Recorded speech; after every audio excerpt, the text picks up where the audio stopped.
ridiculous around coming back. And that is the first game we'll talk about, mate. Out at Winter Resort today, it's Belmont Past Players Day. They're celebrating the 30 year of their first overage flag, which is the reserves flag back in 1994. The great Juice Newton and Billy Frost and these blokes running around on that side. So they'll be a little bit loose today, I would have thought, mate. But how do you see this unfolding? Belmont versus Belpost Hill. Oh, gee, I tell you what, it could be a monster victory for the Lions. They'll be smarting after they pretty much led most of the day here 2 weeks ago before the break. And I think they thought most of the game they could probably win that game. They lost Sam Jones with a hammy just before half-time, which really cost them. They should have been proud of their efforts, even though they didn't win. But I think they'll be smarting. And as I already spoke about Belpost Hill, so I won't go into that too much. Oh, gee, I tell you what, Belmont, their percentages, they're sitting second on percentage, and a good percentage builder here today could really, really put them up. As I say, they only lost by a couple of goals, whereas North Geelong, they lost to North by 77 points. So, you try and have a look at some of their good players. Some of their ins, I think, is Delkin come in. Sheriff, who's been playing pretty well. Andy Walscott, the co-coach, is in. Obviously, Sam Jones is out. One of the Mitchell boys and McNamara. I think Belmont will be far too strong down there at the Winter Resort. Dale? Yeah, look, they've been going pretty nice this spot. I was pretty impressed with them here a couple of weeks ago. And Grubby spoke about the movement of their ball prior to the season starting with a couple of practice games under their belt. But what they've been able to do, not only at home but away from home, that's been the surprise for me. I thought once they got away from their home ground where they play some really good football and probably a 4 or 5 goal better side, they've been able to go away and be able to continue on with that form. And they're not reliant upon 1 or 2 now, which is probably something that's even more impressive. They've got a good list of players there, and obviously their reserves, they've got, I think there's about 10 or 15 blokes still missing out on a reserve game of football. So the depth's definitely with the club. Their results are showing that. And as I said, Belpost Hill, like they'll put up an effort, but again, they won't be good enough today, Spot. I think it's going to be a 5 to 10 goal victory to the Belmont Lions. Yeah, it's not going to get much easier for the Hill in the second half of the year, I don't think. So anyway, a game that may perhaps have a decent bearing on which side stay in the final race. I know it's only round 10. There's still 9 games to go, including today, but could have a bit of a bearing towards the end of the year. And that's out at Osborne Park. North Geelong taking on Inverleigh. Obviously, Dalton Grundle's out for a fair stretch of the year now with a broken foot. Paddy Burke's gone overseas. Tykman's the same, isn't he? Yeah, I think so. They got Wilson coming back, though, haven't they? I think Yeah. Wilson's one of his ins. Yeah, Wilson's back. Condy and Cations. And Cation's the other one, yeah. So, yeah, no Tykman in the side. Grub, thoughts on this one, mate? There's a couple of games here today. Actually, nearly every game today is really going to be a good game to watch. So, if you're not here and you don't want to listen, get out to one of these games because it's going to be, I reckon, close all day. Some great games. And this is going to be one of them. This is going to be desperate for both sides here. North, they're sitting 7th on the ladder at 4 and 5. And that's a huge improvement on last year's, I think, what was it? Was it last or second last? Second last. They won the last game of the year, which was their only game, and got the second last. So obviously, as I've said in previous games, obviously Peter Riccardi's doing a fantastic job out there, and so is everybody. They're actually showing a bit more commitment that they've showed over the last few years. Vaughan comes in. I don't know him. Tommy Swennison's back in, so that's a good one. And Dylan Fisher, I don't know where Dylan's been, but look, they've got a couple of good ins. Jewel, Mitchabib, Noah Billy, Beecroft. Beecroft didn't play the day we saw him at East, and he was injured. He's came back the last couple of weeks, and he's been very, very good. And Fazian, of course, young Rory Desner was a pretty good kid. But out at Inverleigh, as we said, one of the outs we didn't mention was Templeton. I think he's not playing today, so that's a pretty big loss. But they're best in recent weeks. Like McEwen Walsh has been best on the ground a couple of games, so he's really come good. And now Wilson's in to join him, so that'll make him a very formidable ruck competition. Walsh is out, O'Keefe, and Lovey's out too, which is a big loss. Inverleigh, as I said before, they need to win these games, and we all think, they'll win. Well, maybe they won't. Maybe North Geelong, the way they've been playing, I know they had a big win last week, but Inverleigh themselves, I think they just got over the line last week, didn't they? Yep. I think 16 points. Who they beat? Winch, I think they beat them by 16 points. Yeah, it was. Yep. There was that Winch too. That Which Winch. I thought could have gone the other way. Yeah, it's not a great run of form. Look, it's at North, the Keith Barclay Oval. I really, there's all the ingredients here for me to tip the Maggies, but I just can't forget last year and the way they've been going, and I know they'll click at some stage. I'm going to go for Inverleigh, but this is a big, big danger game for them. Yeah, look, I tend to agree, Greg. I can't see the margin getting anything out beyond 2 or 3 goals either way. The important spot from me is obviously at home, their reliance upon their forwards to kick goals. And as I said, most weeks you look in the paper, it's the same 2 or 3 guys. We know that Fazio's been getting goals during the year. Mitchell Bibb's been getting goals.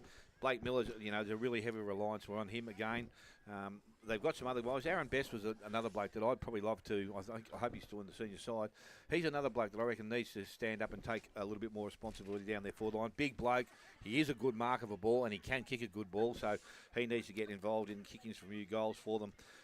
Inverleigh, as I said, a few outs, but some other 3 or 4 good quality players coming in. Look, I sit back here and I tend to agree with you, Grub. I can't really see this game stretching either way. So I'm going to give the Magpies a real chance here this afternoon. I have. Already have. And I reckon they might, if the younger players can put a game of footy together, I reckon they could nearly knock Inverleigh off. So you're going for North? I'm going for North. Well, I tell you what, I was that close. We should know. We got the thing that close. So, yeah. We got toss of the coin there, lads. So another big game. So if Inverleigh do manage to beat North, the Thompson Anakie game takes on a bit more meaning because, Thompson are just above Inverleigh at the moment. Anakie, as you said, their best is very good, Grub, but they're putting some shockers to go along with it, haven't they? Yeah, they have. They haven't put in many at home, and unfortunately today isn't at home. Yeah. Otherwise, I think it'll be almost as difficult to pick as the game before us. But Ryan comes in, Uji's comes in. Obviously, Sam Lloyd goes out. That's a huge loss because he's a class player. Well, I think the big bloke's playing me, Qualmon, which is always good for them. You're obviously not playing at Geelong this week. And look, Anakie, they go from week to week as you just don't know what they're going to bring. That Barth has been playing well. Dalhouse is obviously a good player. I like that Sim. When they had to bring Lever and a couple of those blokes in, they have to get rid of 3 points. And Sim was one of the ones that didn't play. And I was a bit disappointed in that because I reckon he's a real good player. And I reckon hopefully they can find another way to do that because I like the way he plays, cross it. And of course they lose Lloyd. But Jacko's playing. Did he not play last game? Because they've got him as an in. Yeah, no, I don't think he did. No, he played the one game. Yeah, and then missed. Yeah. And Billy Smets, he obviously didn't play. He didn't play because he's an in, and that's a huge in because he's been playing. Sammy Lloyd, we've got to give Sammy Lloyd a mention because he just walked past, and Benny Crombie, and I can't remember those other blokes. But Sobe is one of them. yeah, he's a big one. Here they all come. They've just left the commercial hotel, these blokes. Unbelievable. But getting back to Thompson, Saladin, Tholborn, Donahue, Boyd's a pretty big pickup. They've been going really, really well. I just reckon they have to win. They know they have to win to hang on to that 5th spot. And today at the Pepperoni Park, I just think they'll hang on and win that. They'll win that. They've been a bit inconsistent, haven't they? Yep. I suppose both sides today have been inconsistent in their form, and again, that's something that both coaches would probably like to see a little bit more consistency in their game and their performance through every time they go out in the ground, and that's what wins games of football. The better sides will perform week in, week out. Doesn't matter who's in or out of the side. Blokes just come up and take their spots. Again, they should be getting back to somewhere close to near their best now, Thompson. They've got enough blokes up forward that will be able to kick goals. I think at home they will trouble Anakie. But again, with Smets coming back, as you said, he does kick goals for them. He does go forward. He gets the ball around the middle. Well, I don't know whether that's the thing. He does. Darcy Tripp's the other bloke that probably needs to, I reckon, need to get his 3 and 4 regularly each week. He'll get a great opportunity to be able to do that today. Dell's been good. As you said, the bloke that you mentioned for the play centre forward for them, for Anakie. Barter. Yeah. I've been pretty impressed with the game we saw him play that day. So they have got some goal power strength up forward. They'll need to be at their very best. But I think Thompson at home, again, providing they bring their best Thompson football today, I think they win. They might win that comfortably. I probably think around about the 6 to 8 goals. Well, I was down there Thursday, and they said they're pretty close to full strength. The other in that we didn't mention was Trav Maguire coming back into that side. I got him written down here too. I missed it. Yeah. He's a big in, I think. Well, I think, cause I know it's hard to compare on ballers and forwards and backs. I know he's a full back, but he has been playing up the ground a fair bit. And I think consistently, he's nearly been probably their best player for the year, Thompson, that Maguire, no doubt. Yeah, with Mowat playing this, he played a few games last year, but playing more this year, Saligan as well, it sort of does help them to release Trav Maguire a little bit, I think, and then play that sort of, that link man coming out of defence a lot more. Do you reckon, though, by doing that, I know a lot of coaches base their games around having a good solid defence. If you had him back there with Saligan and also Mowat, don't you think, and even now Sammy Jacka back on the side, don't you think they'd establish a solid defence to really pick off oppositions and cut out their supply and win the game from there? And obviously every time the ball goes forward, they've got plenty of blokes who can kick goals for them. I don't know why, or they think they need to run him off the wing most of the game. For me, I would have him down back for sure. Yeah, but I tell you what creeps into footy, and not actually it hasn't crept in. I remember Gary Barker down here at Werribee Central, played fullback all his life, and all of a sudden thought, I've had enough of this. I've got to mind the bloke. I'm not enjoying it. And maybe Trevor Maguire is actually enjoying not playing down there. And if you keep playing fullback, he ends up saying, bug, I've had enough, and they give it away. So maybe they've given him a bit of freedom with the idea of if they make finals, he may have to go back there and play finals. But have a bit of fun. Because it's no fun playing a fullback every week, I can tell you that. Get sunburnt roof of your mouth sometimes, right, Blake? But the other thing with that too could also be that with no Jard Anderson, maybe they're looking to put him in that a similar sort of role that Anderson played. Yeah, I don't think he'll ever do that as well. Oh no, I don't think he will, but it could be an option. Well, while we're talking about it, we should mention that Sammy Jacka plays game 250 today for Thompson as well. 250. 250 for Sammy Jacka today, so that's a fantastic effort by him. So a little bit extra for the Thompson Tigers, their captain playing 250. Out of Victoria Park, Grub, Bannockburn taking on Corio. Yeah, look, I suppose everything we speak about Corio now is obviously done without Joel Bennett. And, without who I still believe is the best player in the league, it's just so tough for a bunch of kids to sort of go out there with no Joel Bennett there. I know they're fighting. We had Darren Bennett on hashtag the other week, and they're doing everything. They're doing everything right. There's blokes that have stepped up. But it doesn't matter what club you have. If you lose a bloke like him, you're never, ever, ever going to replace him. And it's made it so hard for him, hard for Corio. But as I say, they're still giving it all. Bannockburn, not quite sure what to make of Bannockburn. They can play good football, and a little bit like a couple of those other clubs, sometimes they don't bring their A game. I've said it before.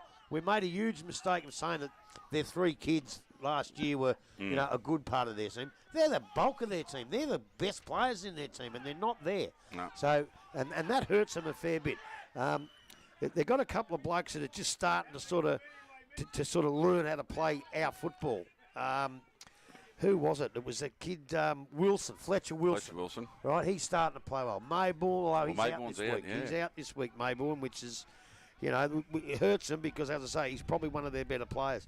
But look, Conquering. Yeah, Reece Conker's in, but I don't know. Does he train? Does he? I just don't know. And of course, Tristan Battaglia's out too, and that's a big loss because he's obviously one of their better players. But like in recent weeks, like Kelly, Thompson and Conker, I mentioned them. Corio, look, Jelenic, Blake Ash has been a fantastic. He's stepped up. He's been going real well.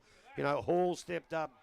Doyle, Matty James, we all know can play football, and the other Jelenic, Matty Jelenic. Look, I just think they'll give it everything they got, but out of Bannockburn, with the situation they're in, which is, where are they? Fourth. They're fourth. Equal with Thompson. Yeah, with, 5 and 4. Yep. They just can't lose. They just can't afford to lose. They have to win, and I think they will. Dale? Yeah, look, it's going to be one of those games, as you said, it's when you have so many people come out, you've got to have some depth in the club. And as I said, I'm not too sure where Bannockburn sit in that regard. They've got some good young kids coming through. But again, when you lose the blokes, they've already lost 3 young kids. Mayborn goes out. the reliance upon those senior players to step up. And a bloke like Kieran Fulton is a bloke that needs to stand up in a situation like this and take some big responsibility. Now, whether he starts and plays in the forward line, they've got him and Kunchka playing their key forward posts at this time. I think that is a good option for them. But, again, when you've got a bloke like him that can go into the ruck and really turn things around from that clearance from the middle of the ground, I think that's pretty important. And against Corio, you won't want to give them half a sniff because, as I said, once they get on a bit of a roll, they could keep going because they're a group of young kids. And one thing you do learn with that is that they won't give the game away. They will continue to push and try and get the best out of themselves right to the very end. So this is going to be a game close to the wire. And I think if Bannockburn can get away with this win by a couple of goals, I think they'll be very happy. And I think that's about the margin it'll be. Yeah, I'll go on the other way. I think they can really build some percentage and really hit. They're at home, are they? Yeah. It's at home. I think it could go out to 5, 6, or 7. I really do think that. Okay, mate. Well, here we are. What are we? About 12 minutes to go in the reserves, and East Geelong 9-7-61, leading the Centurions 5-8-38. So 23 points the margin at the moment. A couple of ring-ins out. He haven't been to kick much. Yeah, fair enough. Anyway, out to Winchelsea, lads. Eastern Reserve. Winch taking on the Giants. Well, I reckon Winchelsea win this game of football because the Giants haven't been showing me anywhere near enough at all.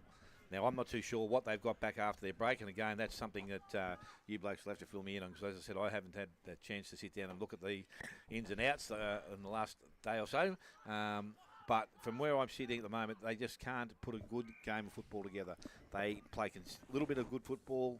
They reliance is upon Reece Ginn in the middle of the ground to get them started and get them going. I don't know whether they've got enough up forward, which I think that they really need to kick goals. Who was the bloke that played with them a couple of years back, went to Grovedale and come back again? I've lost his name now. I don't know. Plays the forward line. Yeah, it doesn't matter. They need some goal kickers. But I miss think Blake Dye. That's who they miss. There's Blake Dye. Well, that's true. But I think Winchelsea, the day that we've seen them, they have been okay. Again, they've got some good players through the middle of the ground, but they need to play at their very best in a consistent 4 quarters. Because it's at home, I think I'll tip Winchelsea. But again, this will be maybe 4-goal margin to them. I don't think it'll be much more than that.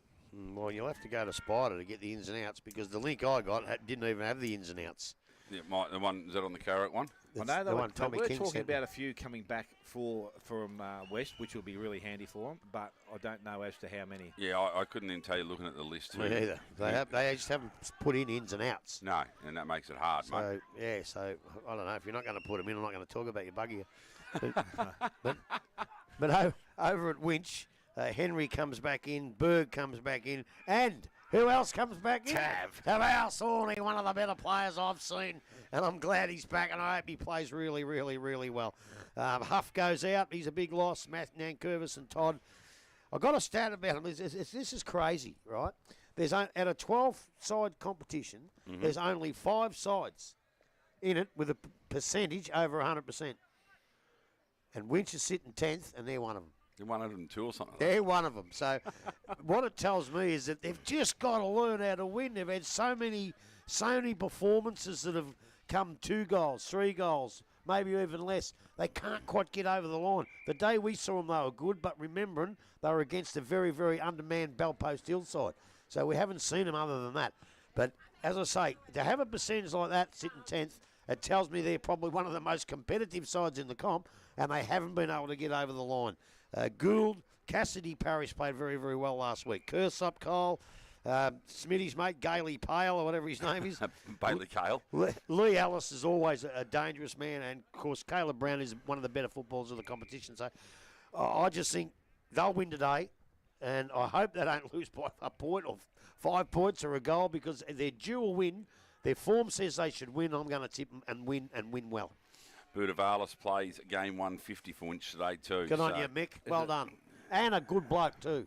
Yeah, so he's got game 150 today. So another good effort from a junior out that way. All right, lads, on to today's game. If it's anything like we've seen 2 weeks ago, we're in for an absolute ripper of a game. So it's East Werribee, first versus third, mate. Grubby, I'll go with you first. See what your thoughts are. I mean, there's some big outs for Werribee. Let's not forget that. Well, yeah, there is. And I can tell you, you've been telling everybody all week, this morning and yesterday, that it was first versus second. You've got to get it right if you're going to be, spot on the mark. I'm going equal first. That's what I'm going to run with. If that's what you really want to go with. I heard you yesterday saying, I thought, I'm going to text in here. And bloody Neville rang me on the phone while I was driving and I lost the radio. I didn't hear the rest. Maybe it was a good thing. Might have been too. Look, it was a really good game here, Werribee and Belmont. I think East are better than Belmont. I think East are the best side I've seen. And it might come down to a case today of, yes, they're the best side I've seen. The factor that may bring Werribee back into the contest is it's here at Galvin Park, which is always, they play a lot better footy here at Galvin than they do anywhere else, or Simon Oval as they do anywhere else. They've got some big outs, and Linehan Cunningham's a big out. Mind you, I went down and watched Lara, the second half of Lara last week in St Joey's. Yep. And Connor Linehan Cunningham was, I'll tell you what, we want him back here because he was fantastic. He was really, really good in a side that got pumped in the finish. But he's out. Bryce is out. Paddy Daly, the ruckman's out. They're still missing Sutton, who they really need back in that back line. But one thing we did see here a couple of weeks ago is the big recruit from St Bernard's, who, look, he's been struggling a little bit, I must admit. But he had to go into the ruck. And I think he's more of a natural ruckman than a forward because he did a very, very good job when he went in here. So hopefully for Werribee's sake, it doesn't take too much away because the other bloke from East Geelong has played very, very good footy for most of the year in Big Sobey. We were a little bit reluctant in the first game we saw him. He didn't look 100% fit. He's not overly tall. And we thought, I don't know about this bloke, but he's just got better and better and better every week. So that'll be a huge battle. I think De Leon comes in. I think they said Henry Egan. Is he in for Werribee? No, not on the side. No, because they had him in one of the ins, and I thought, no, that can't be right. So for once, Tommy King, you're wrong, son. Go back and do your research. But according to the side that was in the paper too, what's his name, Daly Andrews was playing as well in that side that was in the K-Rock paper. Yeah, not in my side. Yeah, not in my side, he wasn't. No, he's not playing either. Look, over the past few weeks, like Chesterman's been good. Blake Taylor's been good. There's a new kid for his debut, and I think it's Brody Taylor. He come up from the under-18s and been playing second. Any relation or not? No. Stevenson's been good. Murdoch. And Crennan, of course, is one of the premier players of the comp. East, I didn't get many ins and outs. You'll have to do that, but you also got to watch this. They've got some terrific players. I could name about 18 over the last couple of weeks. Fanning, McIntyre's a magnificent player. Crombie's a great player. The Marvels, those blokes, look, they are, as I say, they are the best side I've seen so far.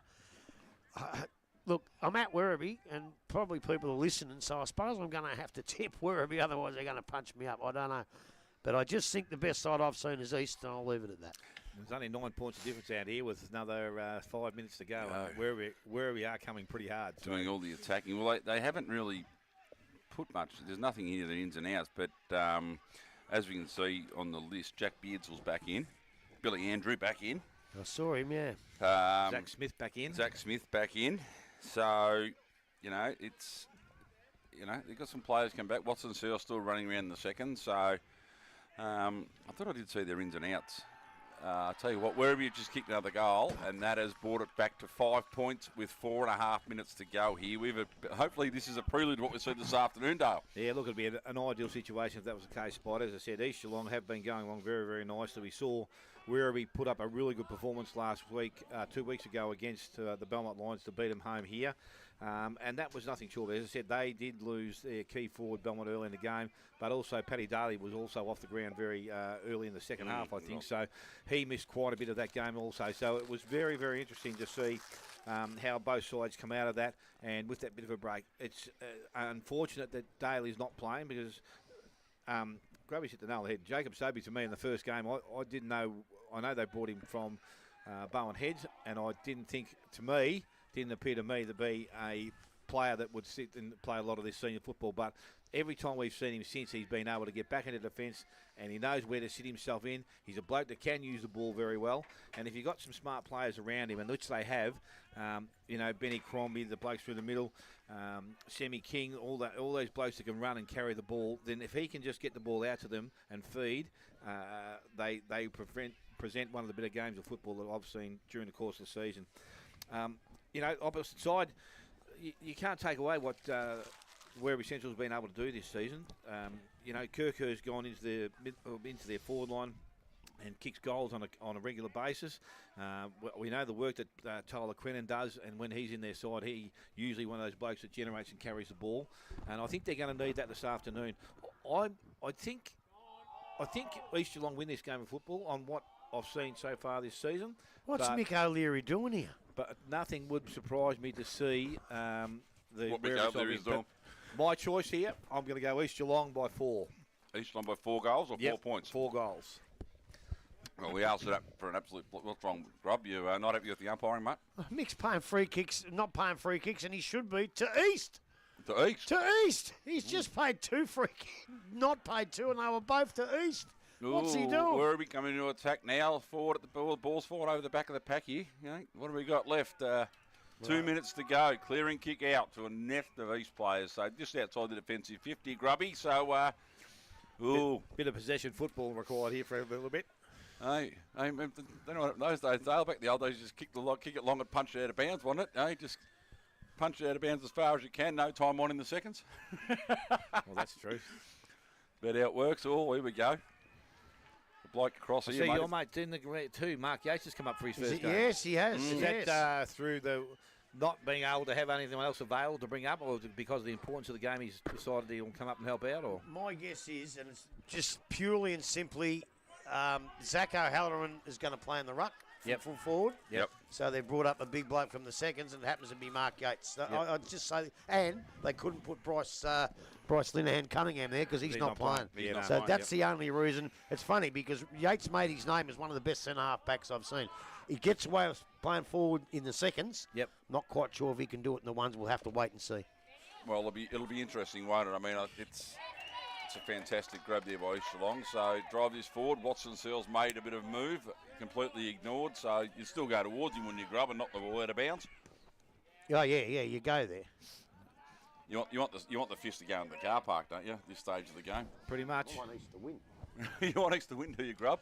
I'll put that on air for you, mate. If you won't, so it's hard to tell which way the wind is blowing. I mean, I think it is favouring the end that Werribee are kicking to at the moment, but seems to they've come in pretty strongly down there. So yeah, they kicked about 4 or 5 to 1 in the first quarter. East. Here's Grubby's best man on the ground. Oh yeah, Jesse Patterson. I'd love to get Jesse fit and play senior footy. That would make Werribee Central's a lot better side. There we go. Holds that mark. The game will just about 25 seconds. You take every bit of it, wouldn't you?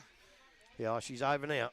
Not over yet, mate. She's over. 20 seconds to go. But they haven't got possession. You wouldn't want to try and cross the ball at this stage of the game. No, they haven't got possession. It can't get back there. I think you go along down the lines, which is what he's done, and just put in a bit of space there. Oh, no, it's gone that way. This one over in the middle. That's probably all they need to grab, that little chip for the middle. Just tap it on. Away you go. East Geelong will win this game by at least 5 points. That'll be it too.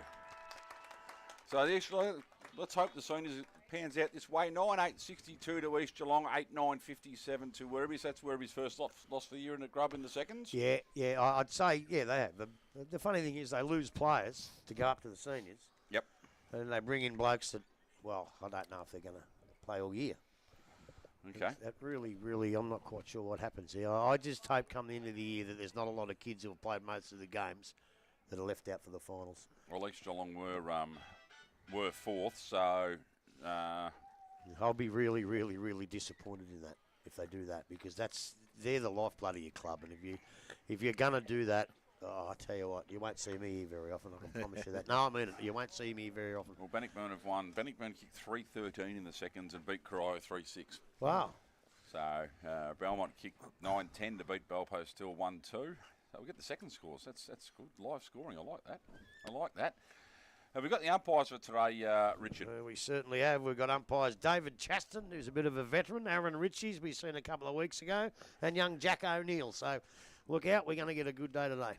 Get a good day today, mate. Well, let's hope so. I mean, there's a bit said about the last game, mate, but... well, I want to say something about it. Okay. Right, and I'm not going to carry on and go too stupid, but, we've had 6 to 8 weeks of really good umpiring, and in that time...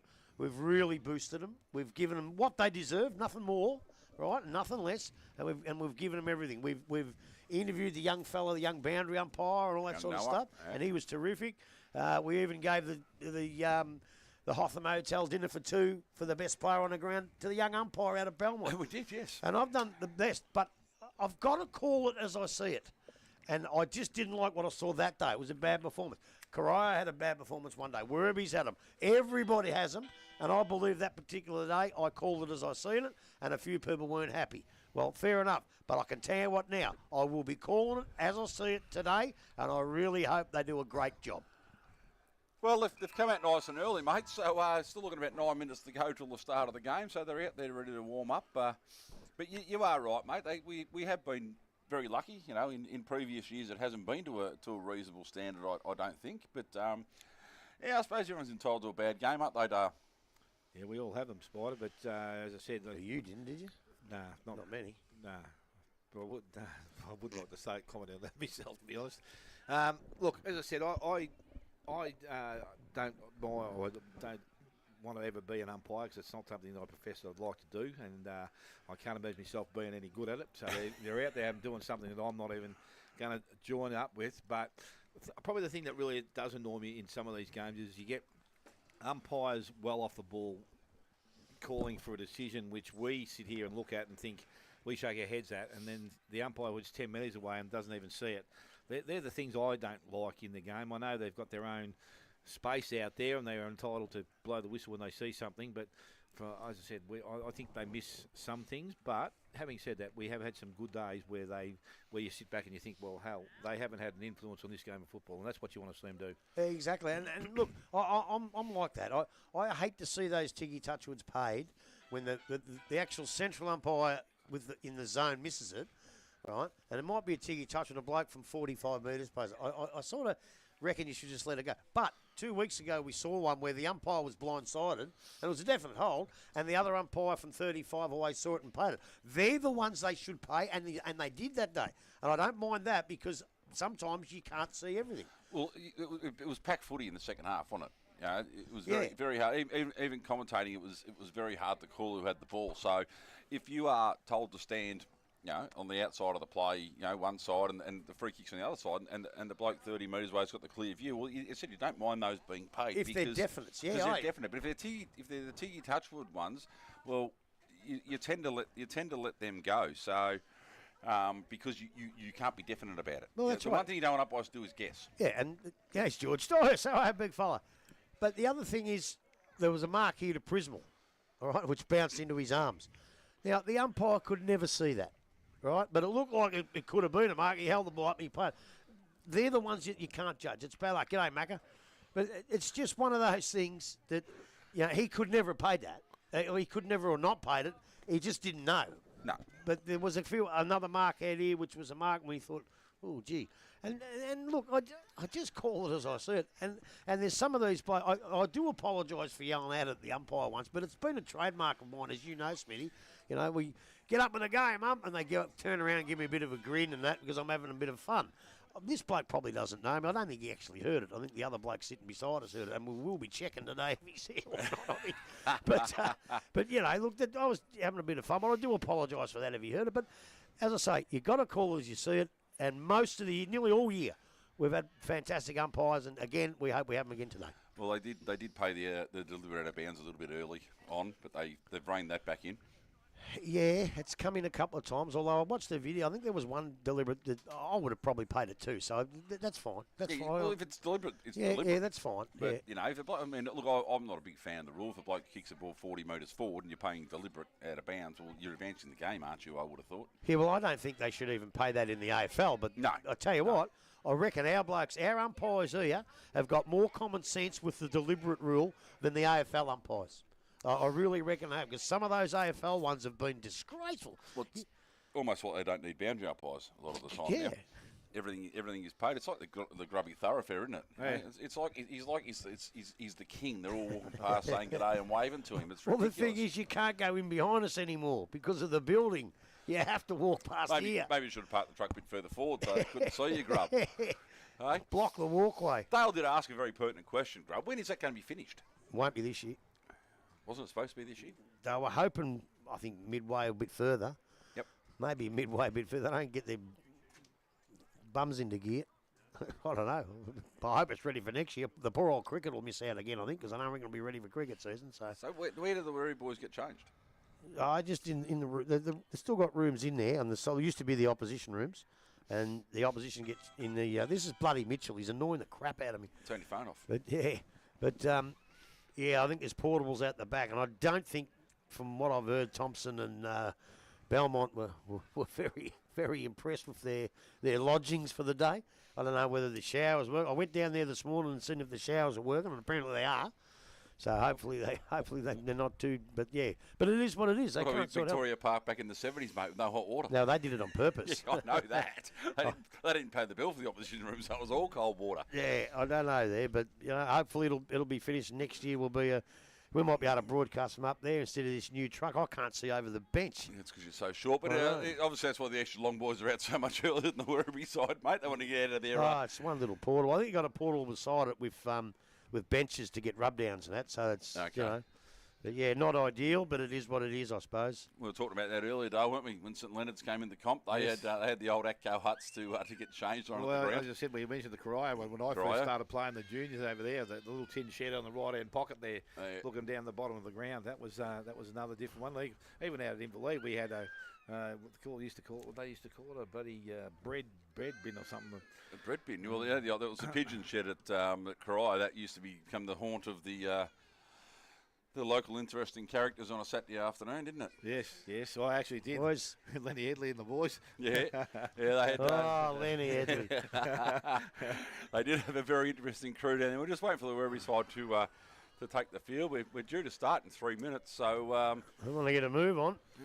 A bit of a Buddha hockey hold them until after half time.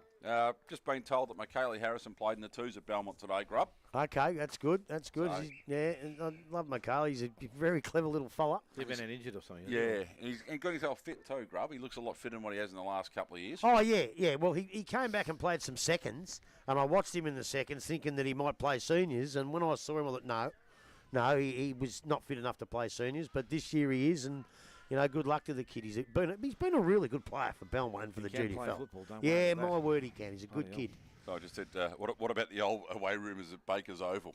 They weren't an away room. That was a tin shed almost. That was tiny back in the day. Well, the Corio away rooms weren't any better either, were they? Before they had this new extension done. You have to get 10 blokes in getting changed at a time, and then out you go. So there's been been a lot of good improvements done by local councils and local government and the AFL with their funds to help improve the facilities for our clubs. Brought them up to scratch a lot better. Well, that's right. Yeah. I think every club's improved, and they just keep on improving. And that, like down the line, is because of the GDFL executive.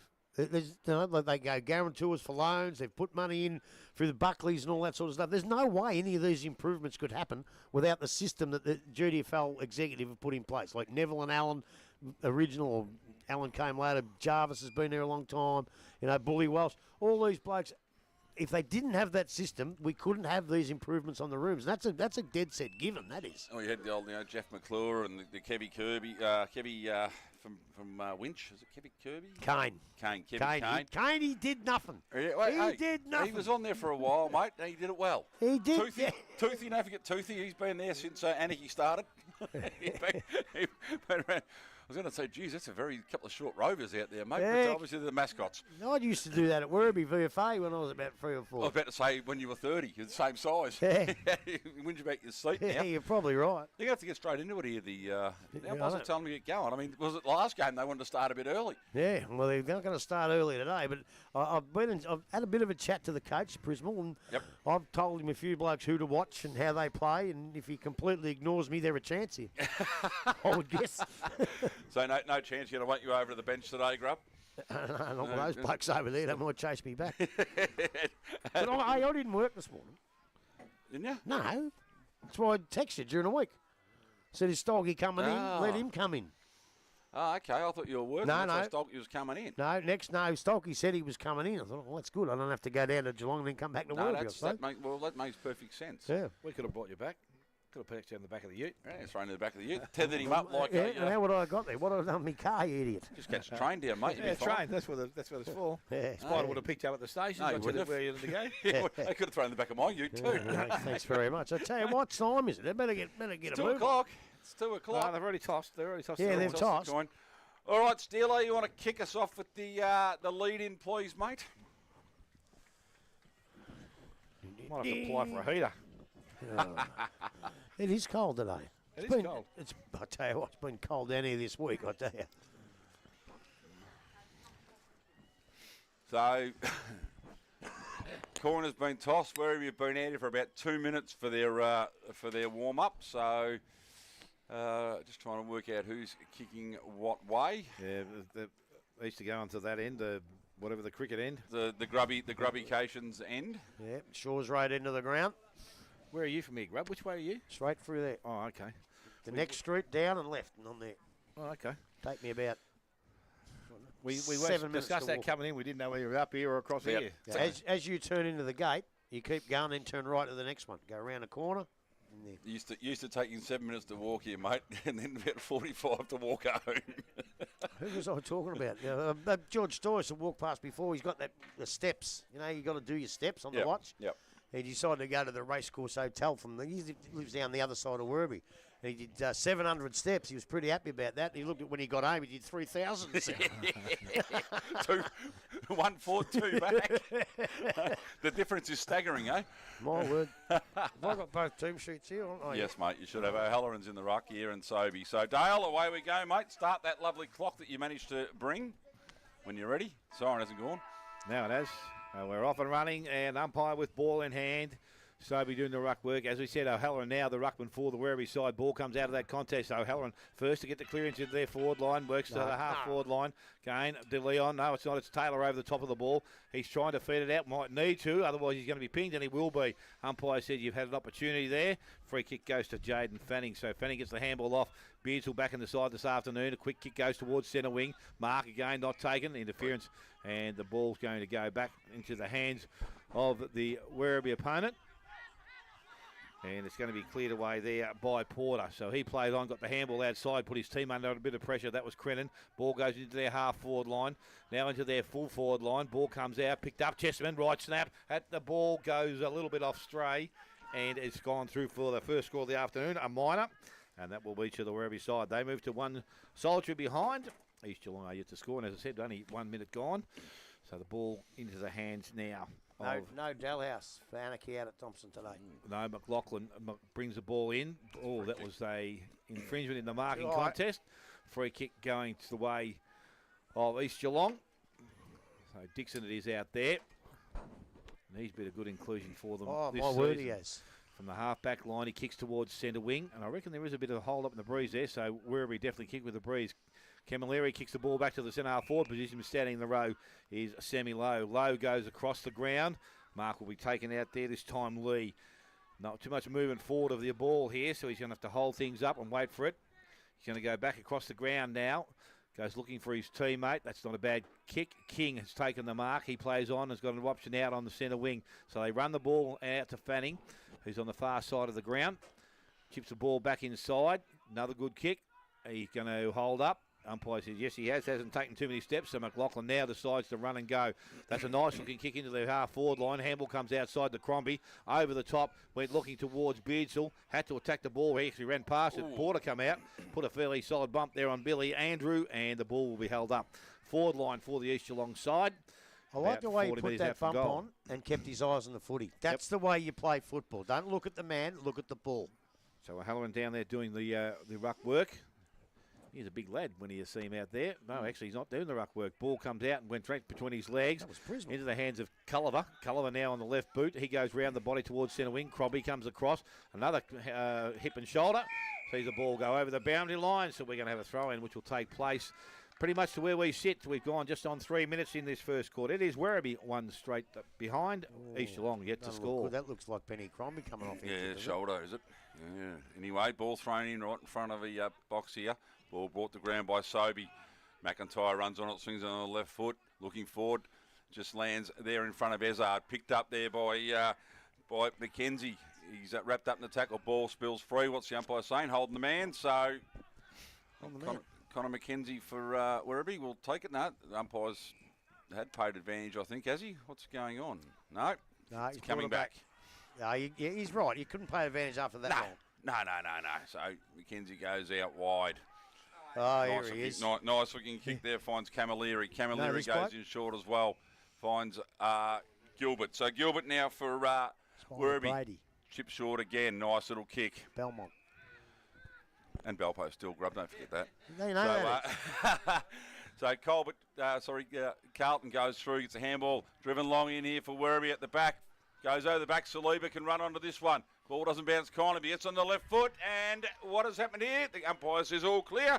Cam Saliba has the first one for Werribee. They are 1-1, leading East Geelong, who are yet to score. We've gone 4 minutes. Morris Finance, first quarter. He's been a good find for Werribee, young Saliba. I've got a funny feeling he can still play underage football, but he's kicked a few goals this year, and that was a nice one. He got in behind, although he's gone here, and he was able to get the boot to the ball. And you know who that bloke was?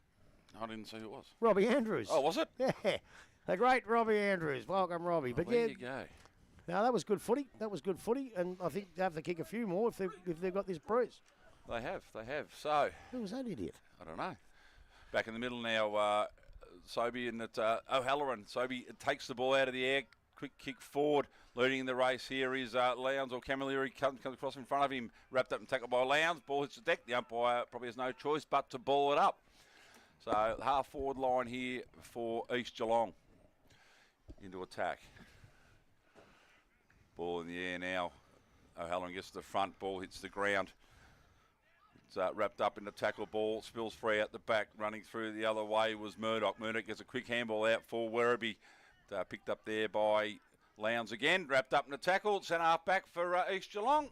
We've ticked over 5 minutes now. Morris Finance first quarter. Werribee 1-1 leading East yet to score. So Sobey doing the ruck work just outside their forward 50. Ball comes to ground. Crombie's back on the ground now, so just to take it. That was Monaghan that came off before, wasn't it, with the injury? Just a bit of wind out of the sails, I reckon. Goes out towards Taylor on the half forward line. He is forced over the boundary line there by McLaughlin. So we're going to have a throw-in which will take place just outside the forward 50, where he's attacking end. It looks like Taylor's playing where you want him. Smithy up forward. It's good. Got a good pair of hands. Ball out now from that ruck contest. Front of the contest. Picked up Chesterman. Got the ball out the back. Handball comes inside to Prismal. Prismal, another quick hands. Goes inside. Picked up. Kicked around the body there by McDonald. And the mark has been taken. That might be Yates. It is. And instead of playing back grub, he's gone forward in the senior side as well. So I knew he would. Yeah, That's where he was picked for. But he's an opportunity now on his favoured side to go back and kick the second goal for Werribee, which would be a good start for them. I reckon it's not much of a breeze, but there is definitely a breeze favouring that end. So he plays on, goes round the body. Oh, he might have pulled it back a bit too far there and through for a minor score.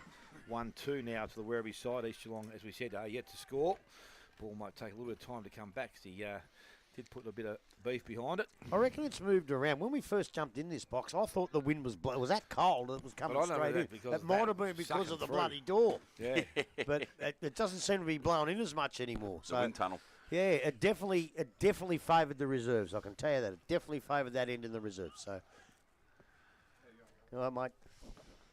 So the ball now is back in the field of play. So East Geelong now to bring the ball back in from the fullback position. They're going to come club room side of the ground. Ball comes out long. Sobey's going to be the target. Gets front position and held onto that ball nicely. Runners inside with Bartel, but he doesn't use him. He's now looking just to deliver the ball by foot further down the field. McIntyre short, but again, this time he goes longer. Again, ball holds up in the wind, and the mark hasn't been taken there. Runs back towards the boundary line. McKinnon sees it over, and we'll have a throw in again directly in front of where we sit here. So ideal spot to be able to watch this footy. Young Mulvale, he just lost Gilbert for a minute there and almost marked. You got to watch that. So Sobey front position. O'Halloran tries to work that. Does that nicely. Picked up. Ball handballed outside by Carlton. Back underneath the contest now. It's picked up again. Over the top. O'Halloran. Ball comes from the contest. Goes outside. Into the hands of McKenzie. De Leon runs past. He goes to centre half forward. Kirker was going back but heard the call to leave it. Ball now at ground level. Again, Kirker just kicks the ball off the ground. That wasn't too bad. Gained 15 to 20 metres. Ball was picked up out there by East Geelong, and that was through Dixon. He was tackled immediately, and it was going to have a ball up inside forward 50. 40 metres from goal. They're always tricky, those decisions, because the tackler carries the ball forward. They make it look like pride, but there was none. Good decision. Ball now from that ruck contest. A quick kick goes to the full forward position, going across. The mark wasn't taken. Ends up in the hands of Lowe. Out the back towards Lee, and he goes across the face of goal once again. McIntyre into the back pocket, takes the mark. Will steady things down. Little short chip around the boundary. Had to be good and was. Mark is taken out there. So they maintain possession of the ball on the half-back line. Another small kick goes to Ali Mars.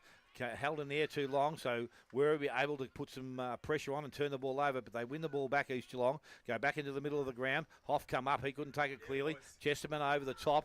Ball now goes back towards the middle. Picked up outside, and that was Lowndes. Got the handball outside over the top towards McKinnon. Now he goes long. Smith in a one-on-one.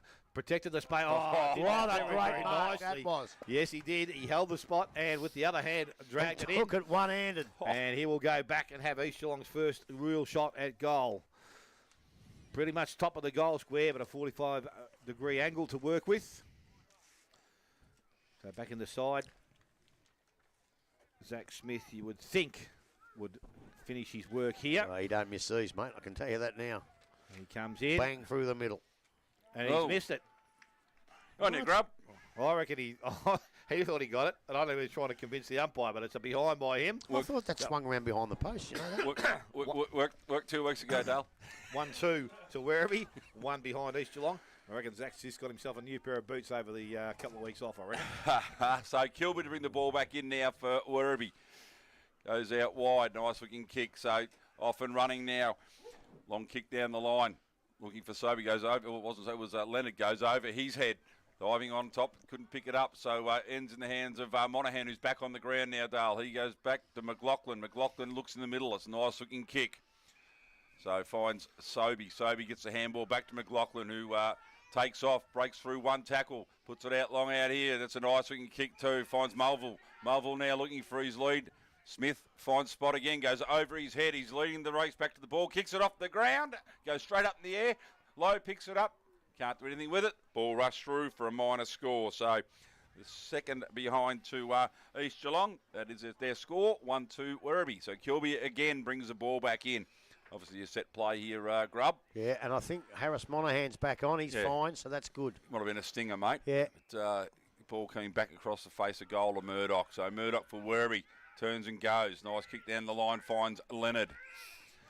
Leonard now waiting for the next option. Werribee moving the ball very, very quickly. Finds Pattyard. Just a lovely kick. Chips it out wide here. Finds Yates. Yates has got space. Drives it long. Looking in the McDonald direction. One-on-one for McDonald. Does very well. Taps the ball down to Saliba. Saliba dribbles through. He's second. And the second for Werribee. Werribee 2-2-14. Leading East Geelong, who are 2 behinds. We've gone 11.5. Morris Finance, first quarter scoreboard. That was really good ball movement from the back line. But when it got to Yates, I thought, gee, they're in trouble here. He kicked it long, but he kicked it quick. And they actually, the Werribee forwards then outnumbered the defence. And like a good small forward does, he stayed on the deck, young Saliba, and kicked his second. And I think East Geelong have got to really watch that. They've got to get their blokes back. You can't go in outnumbered, especially when you've got an opportunist like him and like McDonald up there. He had to fly that time. We saw what he did the other week, but that's what they need. Ball back in the middle of the ground. This time it's tapped down, goes to the hands of Culliver. Got the handball out the back, but missed his teammate, picked up. And East Geelong kicked the ball forward to Leon. He dropped the mark, picked up by Crombie. He was tackled very quickly and held up. Umpire comes in, will take possession of the ball. Both ruckmen have pushed their way down to the contest. O'Halloran works his way to the front, but Sobey pushes him out. Picked up by Crombie off that contest. Goes back to the full forward position. Smith fights with Kilby. Ball goes back over the boundary line. This time we'll have another throw-in which will take place. About 15 around from the behind post. And I think Kilby's got his hands full here today. He has got to put in the best performances all year. Because I think Smith, he just wants to be on song today. So the ball thrown back in by the umpire. Again, front position, taken out there by Ezard. Osselbrook kicks the ball back towards the goals. Not going over the line just yet. Smith tried to kick it towards the goals and again has been forced through for another minor score. So it's 3 behinds to East Geelong. And the Werribee are wasting no time at all because the ball through Stevenson is brought back into the play, goes towards centre wing. Mark is taken out there. McLaughlin once again started the game well, as he did a couple of weeks back. Goes out wide. Looking for Mulville. Once again, ball goes over the top of his head. He's got support now, but he runs onto the ball, picks it up and looks forward. Coming out, Hoff, nice kick, good present. And he goes and takes the mark from the forward pocket. Can go back and again have a shot at their first goal of the afternoon. And at the 13-minute mark of the first quarter, it would be an important kick at goal.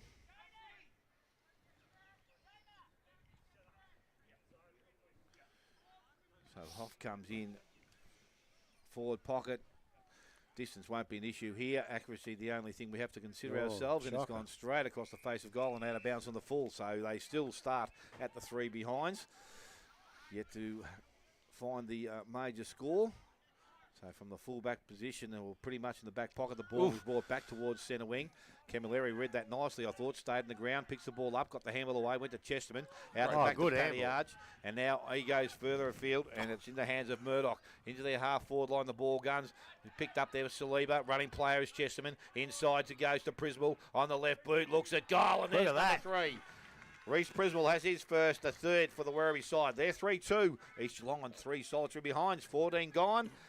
Morris Finance first quarter scoreboard. Again, that ball movement was as good as I've seen from Werribee for a long, long time, because there was a couple of short handballs. They're great, but you have to have someone there. And it just seemed to me that the players, all those blokes who received those handballs, they went to the right spots. And that's hard to do in local footy because you don't move the ball that well that often. But every time it went to a Werribee player, there was someone running past. And that's obviously the way Prismal's coaching it. And that was really, really well done. So ball, and now Sobey having a spell, so McKinnon's in against O'Halloran. Ball tapped down here to Osselbrook, chopped off there by Leonard for Werribee. Throws the ball on the right foot. Fanning leads in the race. The ball coming across is Monahan. Monahan picks the ball up, goes to get the handball back, but it's smothered. So quick kick off the ground by King, looking for the boundary line. The ball has just trickled over the line. Probably glad someone got a touch on that one, Grub. Who knows what would have been paid. They're the tricky ones. Yeah. Because he obviously did just kick it towards the boundary line. I think they would have paid it, and I would have gone along with it, okay? Yep. So McKinnon and O'Halloran. O'Halloran wins that one down. Busting through there. Quick long kick forward here for East Geelong in front. That's a fantastic grab taken there by Hoff. Good for Angie. So Hoff goes in short again, looking for Smith. It doesn't quite get there, but Smith recovers well. Bounces off one tackle, gets a handball across. Nice quick kick here by Ezard, and I'll tell you what. He's got that. That is the first one for East Geelong. So they move to 1-3, trailing Werribee 3-2, and we've ticked over 16 minutes. Morris Finance, first quarter. Well, again, they didn't move the ball slick was what Werribee did, but they used their strength, and their kicking to position was very, very good. And that's when you play football against the wind, that's what you have to do. You can't just bomb it, and East aren't bombing it. They didn't then. They went, and Smith, that was a tackle that could have knocked the ball out, but he was as strong as buggery, and that was a really good goal. So back with McKinnon and O'Halloran doing the ruck work. I'm not too sure how long O'Halloran will stay in there, but he's still there. Goes out to Carlton. Out the back, the ball comes. Picked up there. Andrew got the handball inside once again. Bartel over the top. Went to Lowndes. Lowndes from the middle of the ground. Looks to go into their forward line. Smith out the back was best position. Couldn't hang on to it. Picked up Hoff. Round the body. High, long. Goes back in towards the goal square. Ezard sits under it. Umpire said yes. It has travelled the right distance.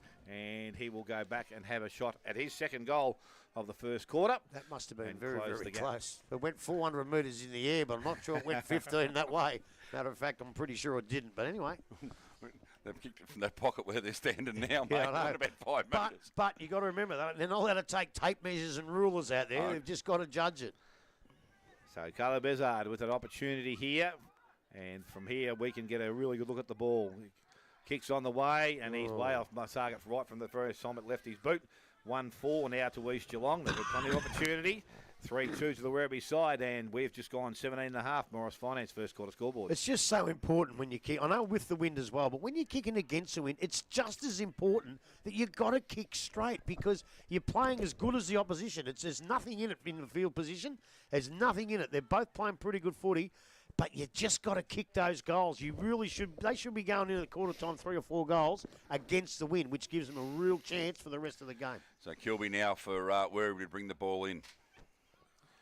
Just looking at his options. Leonard leads out wide. It's not a great kick. Lowndes gets across and takes the mark. So you've got the wind. You can kick it long.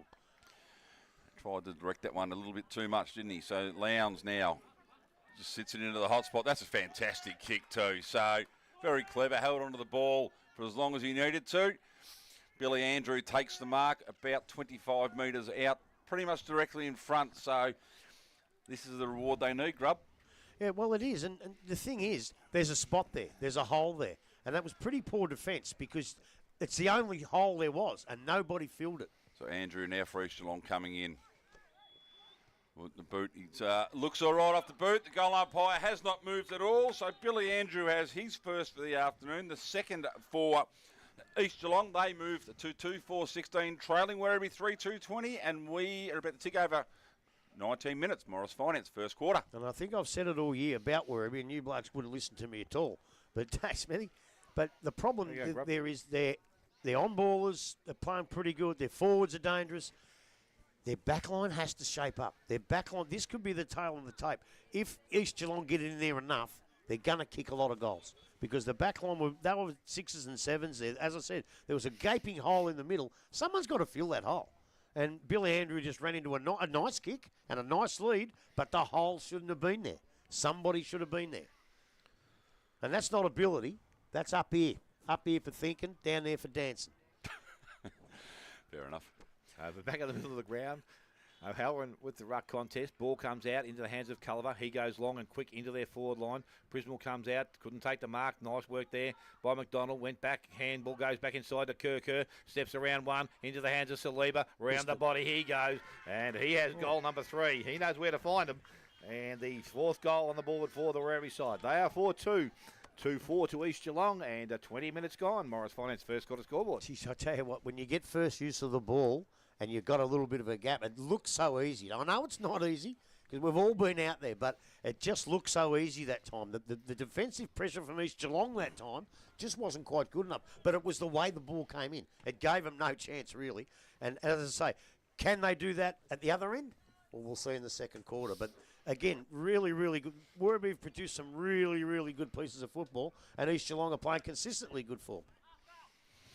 So, back in the middle. It's a goal for goal now. O'Halloran and Sobey. Sobey wins that one down. Falls to, was it not Bartel? The coach, wasn't it? It was the coach, Osserbrook. O'Halloran gets it back, goes to Camilleri. Camilleri has a bounce. Running away from Andrew. Drives along, looking for Taylor. Ball comes over the back. He ends up with the ball, wrapped up in the tackle. Ball spills free. So, McLaughlin gets a handball across, puts King under all sorts of pressure. I don't know who's picked that one up. Grubby, is that Carlton? Brad Carlton, Tell you what, he's kicked that, I reckon. That's a ripper. Brad Carlton has kicked the 5th for Werribee. They move to 5-2, leading East Geelong who are 2-4, and we have gone 21 minutes. Morris Finance, first quarter. And that wasn't such. Oh, the ball movement was all right, but their precision wasn't there then. It really took them a little bit to get through packs and everything. And I just thought from there, East made it dead. But when Brad Carlton got the ball, he turned it into live.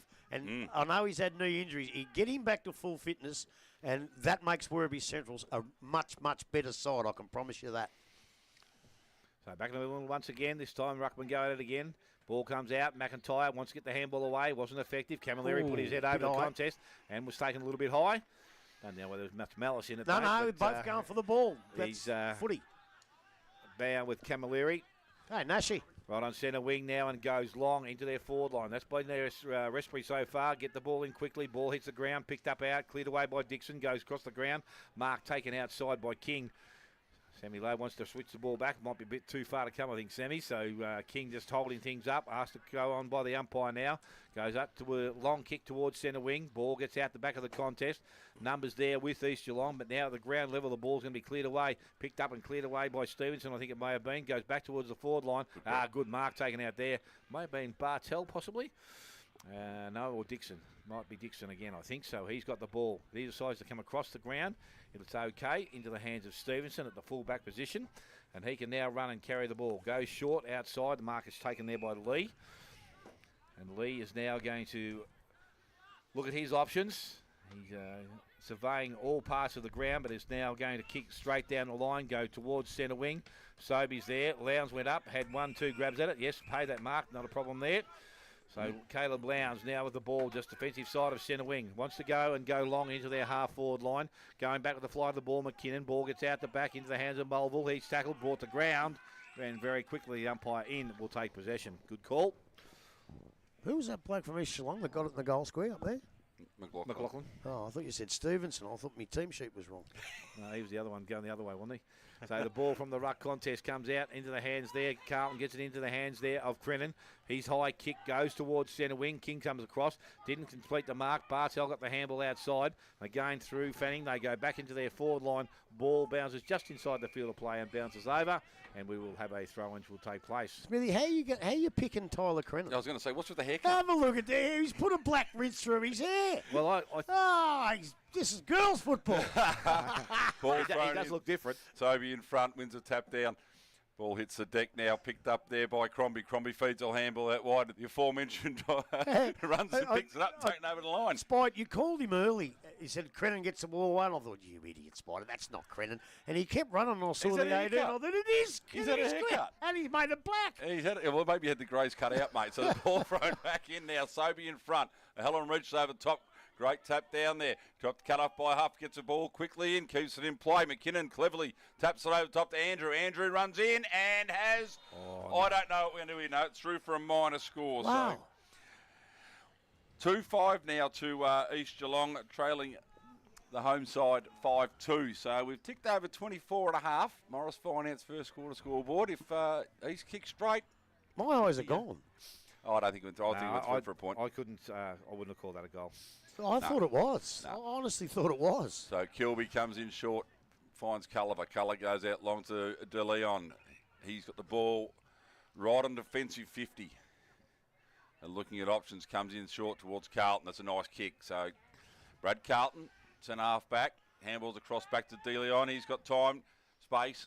Not a great kick off the boot, but Kerr runs on it. Gets a handball over the top to Prismal. Prismal, nice quick one there to Crennan. Crennan on that left foot. Drives long here. It's a nice kick, but very well defended there by Fanning. Sees the ball over the line. We're right on the 50-metre line here. Werribee in attack again. So just a little bit high, wasn't he? You needed to put it out in front. Yeah. Because the bloke behind the Werribee fella was 4 foot taller than him. Yeah, so he taller. needed to pull out in the front. A bit taller than Taylor there, wasn't he? Yeah.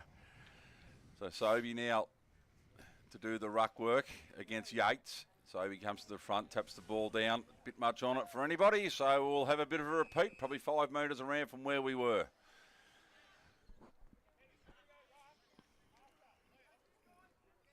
So O'Halloran's made his way down now to ruck against Sobey.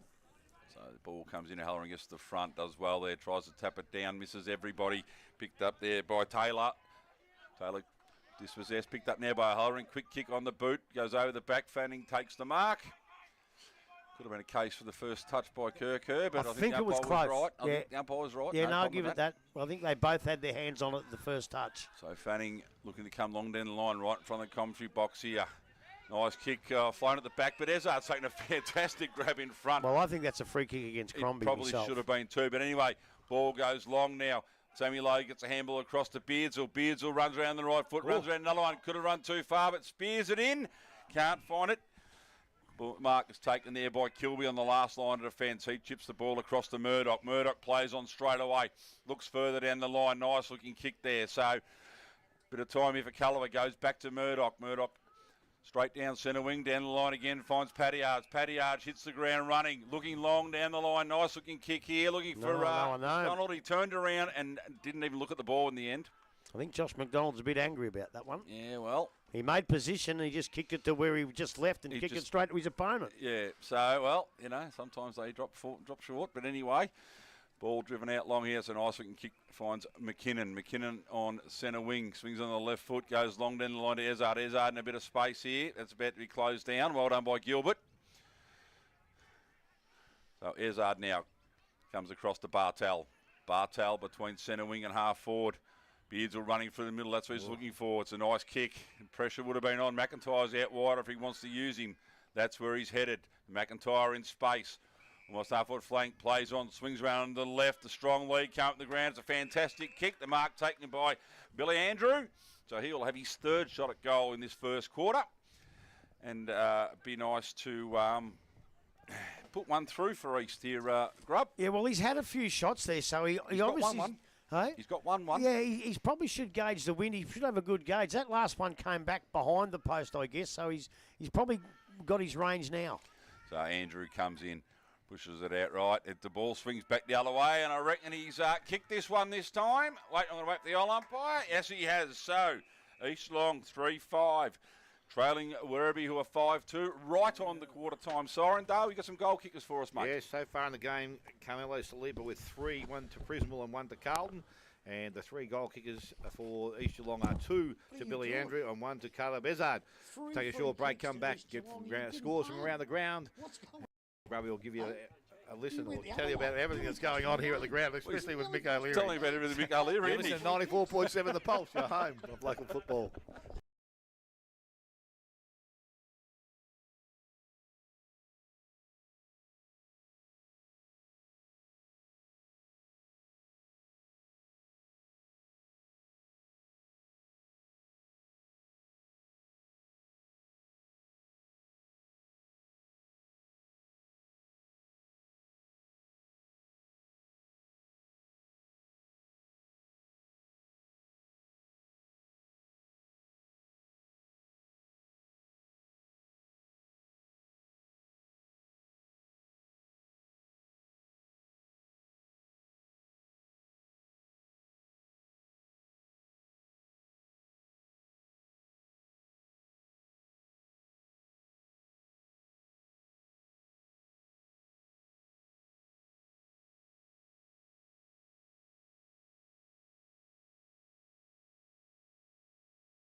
And welcome back to Simel Oval here, or Galvin Park for the old crew.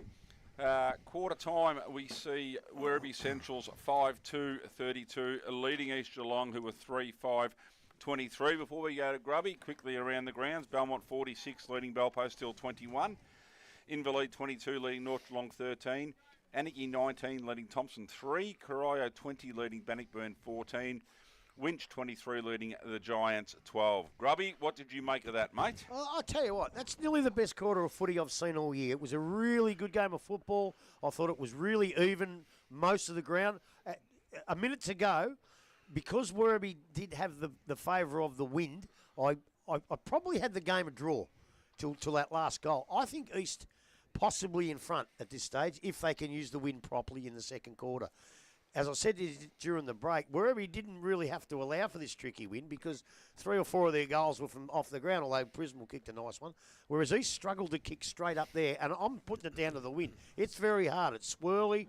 The ball was coming back. One of them goals I thought was, well, the points I thought was a goal, which it wasn't, but it swung back that far, and then it swung. Then Billy Andrews kicked one and swung back the other way. So it's very, very hard to judge, and if Werribee do get enough of the ball in the second half in the forward line, they're going to have to contend with that too, and maybe that's where the home ground advantage kicks in because the wind is like that very often down here.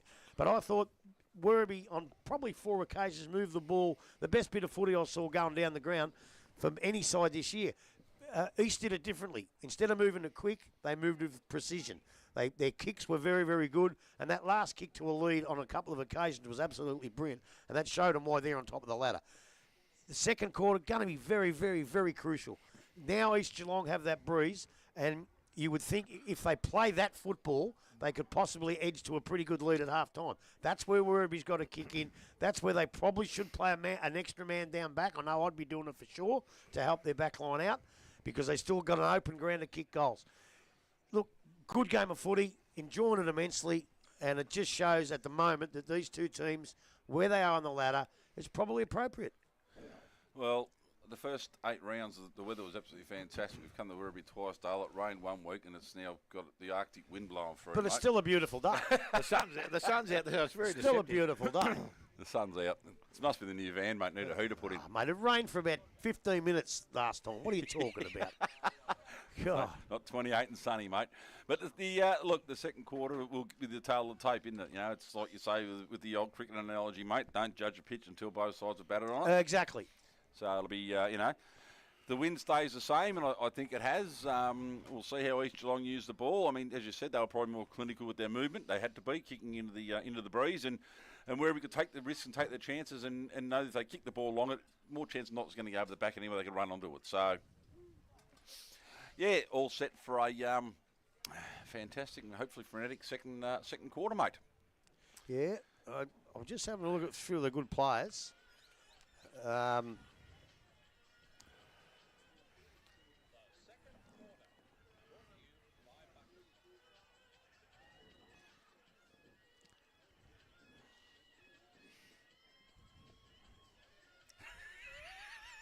Way you go, Grub. Well, just quickly, Beardsall, King, McLaughlin, I thought was fantastic.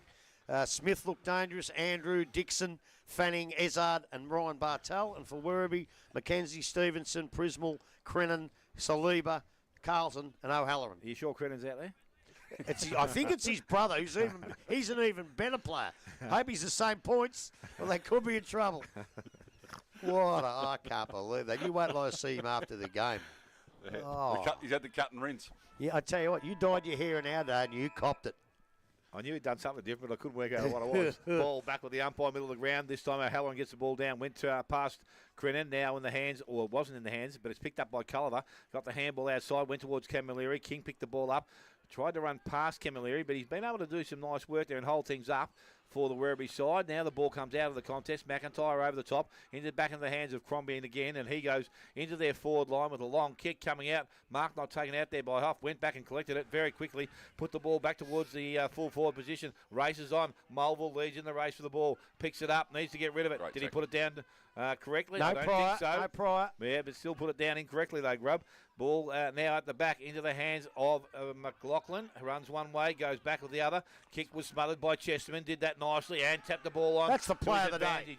He picks the ball up, takes a bounce, takes one, takes two. That's it. Don't overdo it. Goes long into their forward line. Going back. Oh, good. That's there. a Marcus taken out there by Dixon. Crossing across to the flight of the ball. And he will now settle his things down for the East Geelong side. Has a player inside. Goes looking for him. We'll find Lowe. I told Lowe not to get a kick before the game. He's going to got some options short. McIntyre is that player. Would have done that a bit in their time, these two. Back inside to Crombie, and now they go long into their half-forward line. Hoff is the target. Ball gets out the back. Back there, the ball is tapped away by Porter. Only as far as McKinnon. McKinnon goes over the top to Hoff. Hoff around the body towards the goals. And he has hit the behind post on the full. So we're going to have a out-of-bounds decision. And the free kick will go to Murdoch. He brings the ball back in quickly. Prismal has made some good position. Again, further afield to Taylor.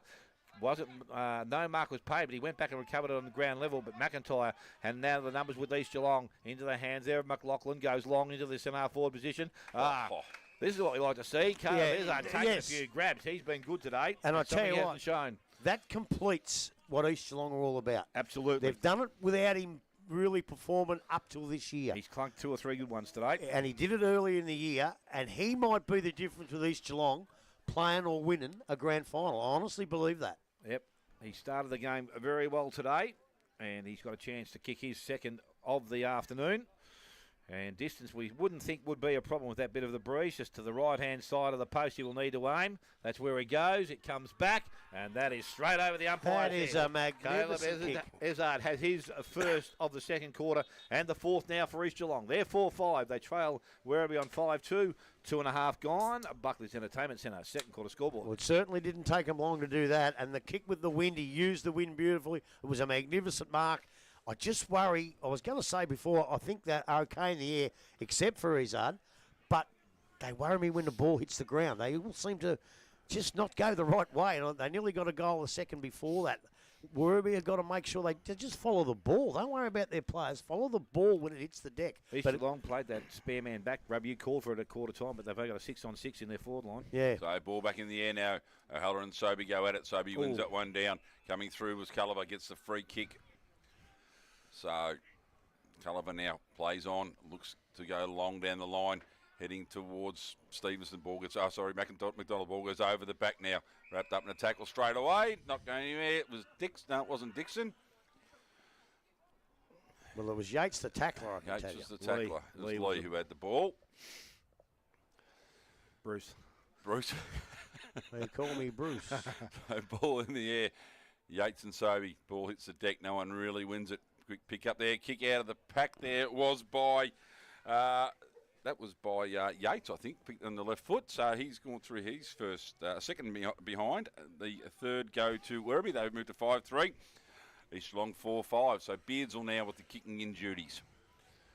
Looking to come out here towards Sobey, right in front of the commentary box. A nice area to be. And Izzard at the back again, tries to clunk another one. I think he's giving away a free kick for a push in the back. No, it's gone the other way. So Sammy Lowe ends up with the free kick. Prismal on the mark, so it must have been one in front. McLaughlin goes very, very short, but Lowe decides to go longer down the line in the Mulville and Izzard direction. But absolutely uncontested there was Stevenson for Werribee. Used as a bit of a step ladder, brought it down, didn't excite Grubby like last week. Crombie did really well to get the ball to ground, but O'Halloran goes out quickly to Crennan. Crennan, the beautiful looking kick, picked up by your mate there, Grubby Yates. Be kicking from right on the 50 would really test here. No, he said, I'm going to have a shot at it. So maybe the breeze isn't that bad out there. Well, distance for him a couple of years ago wouldn't have been any trouble at all. But just watch the hammy, son. I don't think he trains every night, so you want to be careful with it. So in comes Yates, just crosses the 50 now. Onto the left foot, keeps it low, steers it in, goes nowhere. Sobey just tries to punch it away. Probably should have marked it. Handball by Lowe out to Beardsall. Beards on the left foot, and he has missed it and kicked it out of bounds on the full. Prismal should have a shotty, I think. Probably had more time than he thought there, Beardsall. It's a long distance, Grub. He's outside 50. So Prismal goes in, centres the ball very, very well. Spilt what should have been taken. Quick handball over the top. Running out now was Mars. Mars gives the ball to Crombie. Crombie goes to Andrew. Andrew was made to work for it, but took a nice mark in the end. So now looking at options. Tips the ball at the McIntyre, right in front of the East Geelong coach's box. McIntyre on the left foot. That's a nice looking kicks to Hoff. Hoff does really well. Could probably turn around and play on now, and does. Drives the ball long, got players loose in the middle there. It's a great kick too. And the mark has been taken by, is that McKinnon with that? It is. I couldn't see because there's about 3 or 4 blokes in front of me. So, Connor McKinnon now for East Geelong has a chance to kick their 5th and put them in front for the first time today, Grub. Yeah, it is. And I might have got a bit carried away with his age, Prismal, but let me tell you this. Prismal in his younger days would have kicked 9 out of 10 of them from there because he's one of the best kicks I've ever seen of a football. I wouldn't have thought 55 into the wind, but anyway, that's easy. Okay. Yep, he would have done that easy, I promise you. McKinnon coming in now to put East Geelong in front. It's a nice kick off the boot. The goal umpire takes a couple of steps, and that's the 5th goal for East Geelong. They move to 5-5 now, leading Werribee, who are 5-3, and we've ticked over 6.5 minutes. Buckley's Entertainment, second quarter. Again, they've just continued on with what they've done in the first quarter. No real slick stuff, just good positional kicking, finishing up with a really, really good mark at the end of it. And, you know, it's like the tortoise and the hare, slow and easy wins the race, and they just seem to be more consistent, whereas Werribee are flash, then nothing. So they're in front, but it's only early. So Werribee really got to do something at the moment to keep the game even till half-time against this breeze. Back with the umpires, we said once again the ball thrown in the air. Sobey doing the ruck working. It's O'Halloran's. I think O'Halloran's going to get the clearance. Goes towards Chesterman on the right boot. Round the body goes towards Yates. In front, good strong mark. He's outside 50, spins and turns and goes quickly in towards the forward line. Ball holds up in the air. Comes to ground now. Picked up out there by Beardsall. Got the handball away to Bartel. Outside he goes with a hand, and East Geelong kicked the ball towards centre wing. Ball hits the ground out there. They've got some numbers. Lowndes read it nicely off the contest. He looks up, goes long. Smith, he's best position. You could read that straight off the boot. Plays on now and goes bang. Gets his first and the 6th for the East Geelong side. They are 6-5. They lead Werribee on 5-3. We have gone just on 8 minutes. Buckley's Entertainment Centre, second quarter scoreboard. They've actually got a bit of a problem in their forward line here, Werribee. The last couple of goals have come right out of defence. When Werribee get themselves a chance, Yates puts the ball up to two little blokes. There's no one there, but they all fly. And a couple of the East Geelong blokes use their brains, stay on the ground, take the ball down. And when it gets to Smith like that, he gives the bloke a bit of a touch with his hands, which is quite legal. And you can't ever be in a position like Kilby was there and have any chance of spoiling that, because he's just got the best position. Whether he's got in it, whether it's because of the kick, I think he got in it because that's how smart he is. And it's a great goal. And again, as I say, Werribee, they get in their forward line. They're not kicking points. They're not kicking anything. So they've got to score. You're right. So back in the middle now. Well, Sobey and O'Halloran going at it again. Ball is in the air. So Sobey wins it and down quite comfortably, but Crennan and Culliver leading the race. Culliver picks the ball up, handballs the ball over to Crennan. Crennan now on his non-preferred right, goes long down line, the very nice kick to Kerr. Kerr uses the body very well. So now Grubby's what the next kick is very important. He's chipped it in short, looking for, but not for, picked up very well there. Back to Kerr. Kerr on the left foot, going long forward. Doesn't end up anywhere. So the ball comes to ground. McIntyre had it for a second. Zimmer now runs around with it. Chips the ball over the top, looking for McIntyre again, who kept running. So McIntyre for East Geelong takes the mark. Defensive 50 here, far side of the ground. School side here at Simon Oval. So he drives the ball long down the line, looking for McKinnon. McKinnon puts the big jukes up and takes a good mark.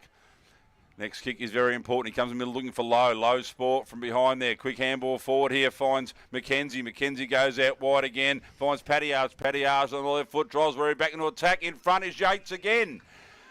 Very strong set of hands, Grub. Oh, he always has one. As I said, he was supposed to just... His career that he thought was over.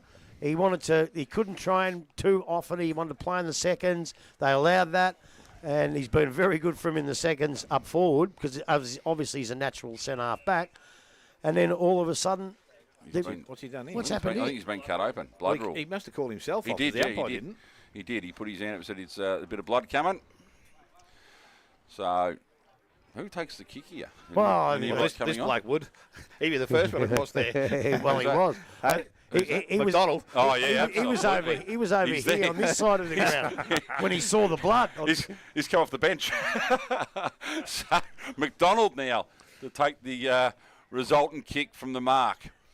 Throws on the boot. He steers it, and it's pushed it to the far side or the near side for him. Goes through for his first score for the day, and the 4th point now for Werribee, 5-4, trailing East Geelong 6-5. He didn't seem to cop one. There's no claret. No, he didn't seem to cop one, I didn't think. Anyway, the ball's now in the hands of Fanning for East Geelong.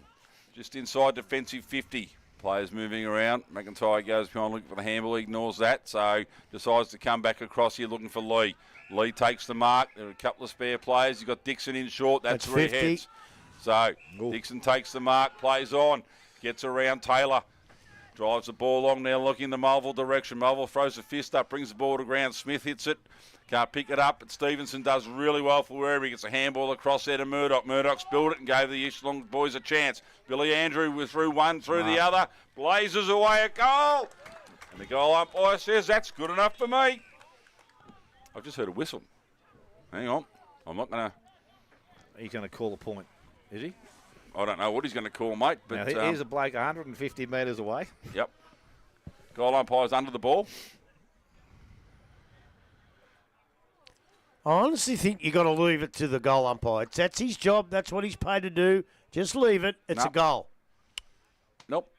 He has been overruled here from 150 metres away. I'm not sure that's the right thing to do. I really am not. Even if he's right, leave it up to the goal umpire. 6-6 it is, no. Who kicked it? Billy Andrew kicked it. So, anyway. Wow. Might just leave it at that. Billy Andrew's only got one goal. No, he's got 1-1. He's got 1-2 now, mate. So the ball brought back in quickly. Anyway. So chip back across now, back to Kilby. Kilby looking down, he has Leonard. It's a nice looking kick, but it's a bit much on it in the end. And King comes across, drops where he put a shake. A bit lackadaisical there. Boundary up and right on it there, Grub. Yeah. Great decision. Oh, yeah. Did you think it was a goal? Yep. Yes, it was. Oh, we're at the wrong angle from where the ball went straight up and down the ground. But there was only, I think the Leon was the only one that really questioned it, as from the opposition side. So the ball thrown in now. O'Halloran in front, wins the ball down. Looking for Prismal, couldn't quite get there. Ball lands in the hand of Crombie. Crombie throws on the left foot, drives Echelon back forward again. De Leon done really well. I take the ball hard, got the handball away. Done well here. So coming long out here, but King's going to come across and chop off the Stevenson kick. The umpire said, no, it's 50. I don't know who called play on, but Taylor heard it from somewhere. Somebody called play on. It wasn't the umpire. He's said no play on there. Ooh, I'd buy real estate off this bloke. That's a good 50. Yeah, well, today was just So Sam King for East Geelong.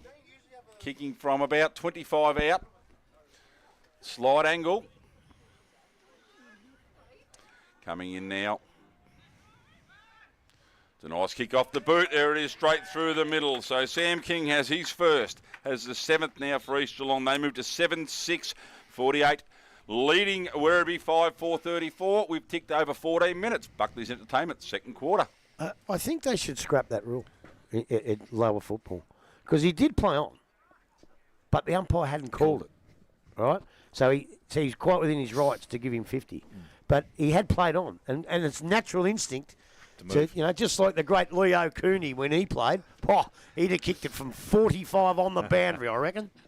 You're talking about the stand rule, are you, Gruff? I just changed it. Yeah, the stand rule. Yep. It's not good enough because the umpires are too slow to call play on because he actually did play on. So the ball back in the middle of the ground this time. We've got McKinnon doing the ruck work. Ball comes out, went towards Prismal. Andrew arrived. Ball now tapped around into the hands now of Osselbrook. Goes quickly into their half-forward line. De Leon read that nicely and continues to play on. Runs out and kicks the ball towards centre wing. Taylor has to make the contest. Did that very nicely. Took the mark and played on himself. Kicks the ball in towards Kerr. He takes up then takes the mark. He plays on. Runs now. Kicks the ball. That wasn't a great kick off the boot. It was nearly made good. Picked up by McDonald on the right boot. Runs it back towards goal. This will run and... It's hit the post. Hit the post for his second behind of the quarter. So 5-5 now to the Werribee side. 7-6 East Geelong. And a ball back in the hands of Beardsall. Beardsall now just waiting for Dixon to take some ground, but he decides to chip the ball pretty much up the ground and goes to Lee and goes back to Beardsall by hand, and he plays on. I tell you what, their skills today have been as good as we've seen for the whole season. Yep. Ball inside. Again, lead-up player is hit, target. Outside, the ball goes again. Mulville running, so they've moved the ball very nicely to the half-forward line so far. This kick's important, going to the forward line. Out the back, Hoff couldn't take it. And it's going to be kicked off the ground by Hoff, doesn't matter. And it'll be a goal. So they've now go to 8-6 East Geelong, 5-5 to the Werribee side. 15, almost 16 minutes gone. Buckley's Entertainment Centre, second quarter scoreboard. Well, again, they moved the ball well, but the defence was all over the place. And to me, where the ball is, I don't know how you blokes played footy, but when the ball bounces in the defensive area, in the defensive goal square, don't you dive on it and smash it? And he just sort of half bent to pick it up, and he left an opening. And Hoff took it because he's an opportunist. But you've got to be a bit more desperate in that goal square, don't you? I would have thought so. So ball back in the middle now. McKinnon up against O'Halloran. O'Halloran's went down, but only as far as McIntyre. Wrapped up in a tackle here, not going anywhere, was Osselbrook. We'll have the opposing coaches there. Have the ball. He said at quarter time, Grub, that 6th extra man down in defence. I think it's time for it. Oh, it was time for it early, just to minimise the damage. So McKinnon and O'Halloran again. O'Halloran wins that one down convincingly. Well done there. Ball comes out wide to Harris Monaghan, but Bartel comes through, throws the ball on the boot quickly, picked up there by Taylor, wrapped up in the tackle, ball spills free. Chesterman gets a handball out. Nice little handball to McDonald. McDonald driving it low and long. Well done by Beardsall to bring the ball to ground. Coming across, King can't pick it up. So McDonald's come through again, wrapped up my tackle, and we'll have a free kick there to McDonald. I think that might have been for too high. I couldn't see it from here. So Too far away from me. yeah, okay. Probably a bit too far out for McDonald. He'd probably have a shot anyway, won't he? Nah. He's gone in short looking for Leonard. That's a nice goal. He dropped it. It's, yeah, a bit of a raffle there. Ball player lying on top. What I reckon the umpire's going to call. No attempt to get it out. So East Geelong will get the free kick here. And, that's his hit there on the ground there. Brisbane. Well, the funny thing is, McLaughlin had the footy. Yeah, I think he just picked it up when he went. So, but Beardsley has it now. Grubb, just outside his defensive 50 here. So, Beardsley goes long. That's a very long kick down. Pass score looking for Ezard. Puts the hands up. Ball comes to ground. Great pick up by Mulville. Goes over top to King. He's wrapped up immediately. Brought to ground. So, umpire will have no choice but to ball it up. So, half forward here for East Geelong. Holding a 19-point lead at the moment. 18 minutes gone. Buckley's Entertainment, second quarter here at Simon Oval.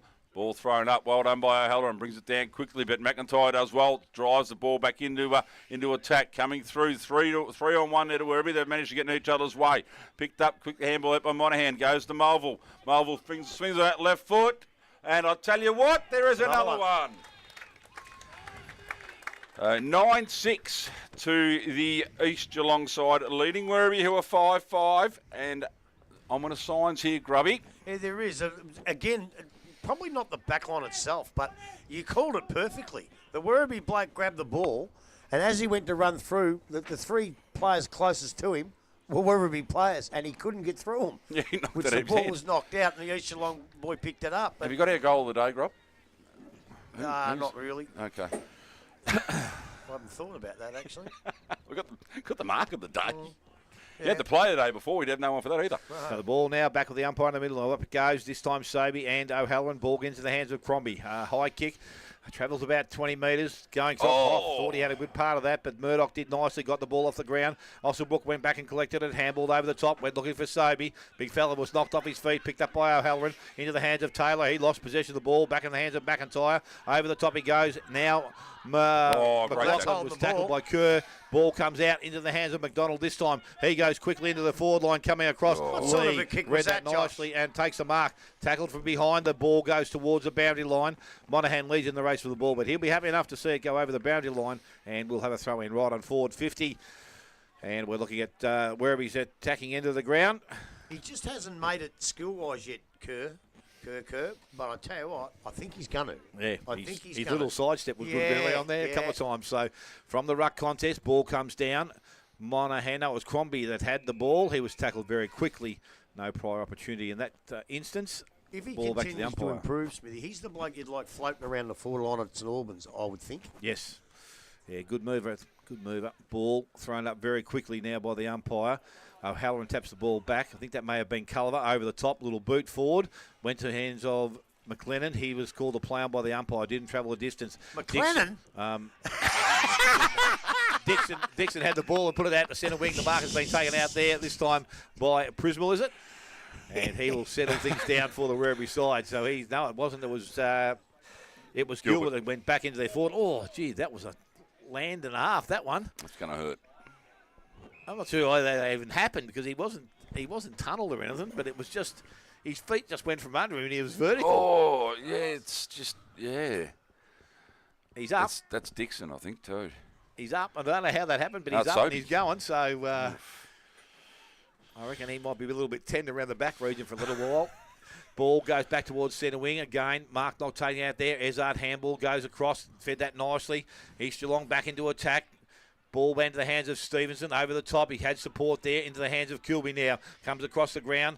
Kick was okay into the hands of Ben Leonard. Leonard now looks. He's got no one. He's got no one. He's got nobody. You're right there, Grubb. Has to go looking for Kerr. Made good position. He just kicks it out in the full. Was on the knee. Hit the knee, I reckon. Hit the knee, I reckon. You're right there, mate. That's a good call. About to watch. Was it? Thought it'd come off his boot. That's it. Good call. Off the knee, mate. That. Off the knee. I reckon that was a pretty good call. Oh, I'm going to go against it. I thought it was off the boot. So the ball now thrown back in on centre wing. O'Halloran front position. Sobey works him under it in the hands there. And it's cleared away by Tyler Crennan, goes forward. Mark not taken. McDonald roves the ball nicely, puts boot the ball, goes across the half-forward line. Oh, that's hold the man. Yates did have hold of him, Yeah, and the free kick is going to go back to Lee. So Lee now, it's called a play on by the umpire. Player out wide, running player is Zimmer. Didn't hold things up a little bit. Player outside, Monahan chips it over the top. Now he can run. He's got no one in front of it this time. He chips the ball over the top, goes looking for Osselbrook, and he will take the mark. So they're inside 50 once again. And again, this one has to be the important kick. It's got some space in front of himself, but he hasn't made the move towards that hole yet. Smith's also there. Osselbrook maybe thinking he can go the distance. Bit of breeze there, mate. Yes, but he's going to need to kick it every bit of about 45. He steps in, a little bit of a stagger, kicks long, goes to the goals, but he's coming across a little bit short. Actually, too short, and it's out of bounds on the full, so no score there at all. And we'll see East Geelong at 9-6, lead Werribee 5-5. We've gone 23, Buckley's Entertainment Centre second quarter scoreboard. We'll have a bit your clock, Dale, 'cause it's about 4 minutes in front of the one on the scoreboard. So ball brought back in by Kilby. Finds Stevenson, who drives the ball long for Werribee down to the wing towards O'Halloran, who works well to the front, then drops what he probably should take in the end. Quick kick on the left foot. Falls to the hands of Chessman. Chessman works hard to try and keep it in, but can't. So we'll have a boundary line throw in between centre wing and the half-forward line for Werribee. So the ball about to be thrown in. Sobey in front of the, he wins the ball down, but only as far as Crennan. Crennan handball, when it went towards Culliver, went through Stevenson, and it was cleaned up by Taylor at the end. Sobey there trying to bend over and pick it up, probably still sore from before, couldn't quite get down low enough. Ball spills free again. Picked up here by McIntyre, feeds the ball out. Numbers favouring Werribee, but there's been a free kick picked out here. Gee, was that beyond the play? It's gone to Crennan, so don't know, mate. So Crennan now drives long here, looking for but not quite getting to Stevens, to McDonald. So Fanning for East Geelong takes a relieving mark just inside his defensive 50. Chips the ball short, finds Monahan. Monahan seems to recover from that knock earlier. So Harris Monahan now on defensive 50. Looking to go long down the line, scoreboard side of the ground here.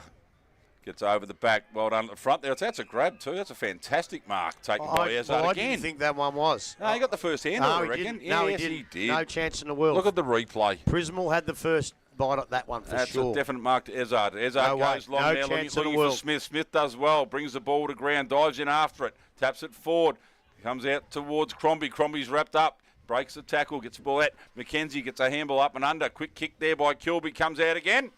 And McIntyre takes mark. He plays on straight away. No one really wanted it in the end. Stevenson come through, did really well. So did McKenzie. McKenzie drives it long, but only as far as Fanning. So the ball will be coming back in now. McLaughlin twists and turns. He's caught there, but don't want to get a handball out. Ball goes back now to Fanning. Fanning comes out wide here in the Melville direction. DeLong in the best position. Couldn't quite take the mark. Ball spills free. That's going to be close. Dropping the ball Drops by the Yates. footy. I reckon he might have got a hand to it. So anyway, luck's of fortune there, mate. So ball spills free. That's a bit high, and that's what the umpire has seen. So a free kick will go to Ali Mars here. He plays on. Not a great kick off the boot, looking for Smith. Gave him really no chance at all. He's got the calf heavily taped there after coming back from a hamstring injury. So don't want him striding out too far. Anyway, 26 minutes gone. Buckley's Entertainment second quarter here. Ball thrown in, deep in attack for East Geelong. Ball comes down. Tapped down by O'Halloran. Wrapped up in the tackle immediately. Not going anywhere. It was Andrew. So we'll have the ball balled up. About 30 metres out from the East Geelong goal. Ball in the air. O'Halloran done well there to beat Ezard. Zimmer picks the ball up, handballs the ball over to McIntyre. McIntyre breaks one, breaks two, runs in on the left foot and bang! John McIntyre has his first for the day, the 10th for East Geelong. They move to 10-6-66, leading Werribee, who are 5-5-35, 26 and a half gone. Buckley's Entertainment, second quarter. You can only see them scores and say, how come they're very, very even across the ground, although East Geelong have edged in front. Again, there's blokes just standing there on their own in the back line, and you can't do that. And I can tell you now, and Mitchell and you blokes be smart asses all the time because I talk Werribee down. They cannot beat good sides with that back line. And I'm telling you now, they cannot. They've got to improve their back line or they cannot beat good sides. So back in the middle we go once again. Sobey gets the ball out of the middle. McIntyre had it, then lost it, picked up by Carlton. Quick boot into their half-forward line, going across. McKinnon read the ball nicely, got the handball out, went still looking for Lowe. Picked up out there by Saliba, got the handball, or got the ball away. Didn't handball it, but the ball goes now into the hands of Chesterman. Out the back has Tyler Crennan. He goes long and short into the forward line. It was called out of it there, I think, by Culliver, and the mark has been taken there by Fanning. So Fanning for the East Geelong side now with some a little bit of time to take off the clock. It goes short into the hands of McIntyre. Across the ground they go. That kick wasn't great, and the hands of Taylor read that nicely. So this is he goes back quickly into the hands of Priswell. And he comes up and presents, takes the ball nicely, and has the ball on centre wing. So Priswell now looking to move the ball forward. Nothing coming at him at this stage, so he decides just to kick the ball long into their forward line. Out in front of Chesterman, that's nicely positioned, couldn't finish the mark off, picks it up. His kick goes pretty high, back towards the top of the goal square. McDonald's done it again! He's done it again! The big men fly for the Roundley's pie again! Unbelievable mark! Oh, yeah. It's what's the replay, Grub? So Josh McDonald did that nicely. He did it here a couple of weeks ago, and he's going to have another go from nearly almost the top of the square. Now let's get back to reality. Great mark, but he must kick the goal. Josh McDonald has one behind for the afternoon, and now he has two behind. And he hasn't, so the mark doesn't mean no, actually got three McDonalds, three behinds now. Three McDonald's. Three McDonald's, McDonald's pie. 5-6 to the Werribee side, 10-6 to East Geelong, and they're bringing the ball back in quickly. Over the top goes to Bearsall, running player back inside. Didn't have the opportunity to do that. McDonald held him up nicely. Goes across the ground now, outside, into the hands of Monahan. And it was nearly 50, I tell you. It was a bit of a souffle, that one, mate. He got up and he come down. Yeah. No, I meant the kick. So Monahan now goes back towards centre wing. Mark is not taken out in front. Oh, Halloran. Both players come down pretty heavily there. Picked up outside, goes to Crombie. Crombie now to McKinnon. And on the right boot, he goes into their half-forward line. Ball gets out the back. First to arrive will be Murdoch. Can't pick the ball up cleanly. Well, that could be deliberate. That's some good pressure, and the ball will be thrown back like in. it. So we've gone 29, almost 30 minutes in this second quarter. It is Werribee 5-6. They lead East Geelong on 10 goals. Sorry. They might trail them, actually. Yes, they do. They do. Trail East Geelong on 10-6. You're having a Buckley's good day, in. Yeah, great. You Buckley's have- Entertainment Centre. Hey? Week off doesn't help. You've driven too far down the highway. And the ball thrown back in now. Alan just belts the ball back towards the boundary line. And we will do it all again. Well, I tell you what, he's got into my best players too. He's played a ripping quarter, McLennan.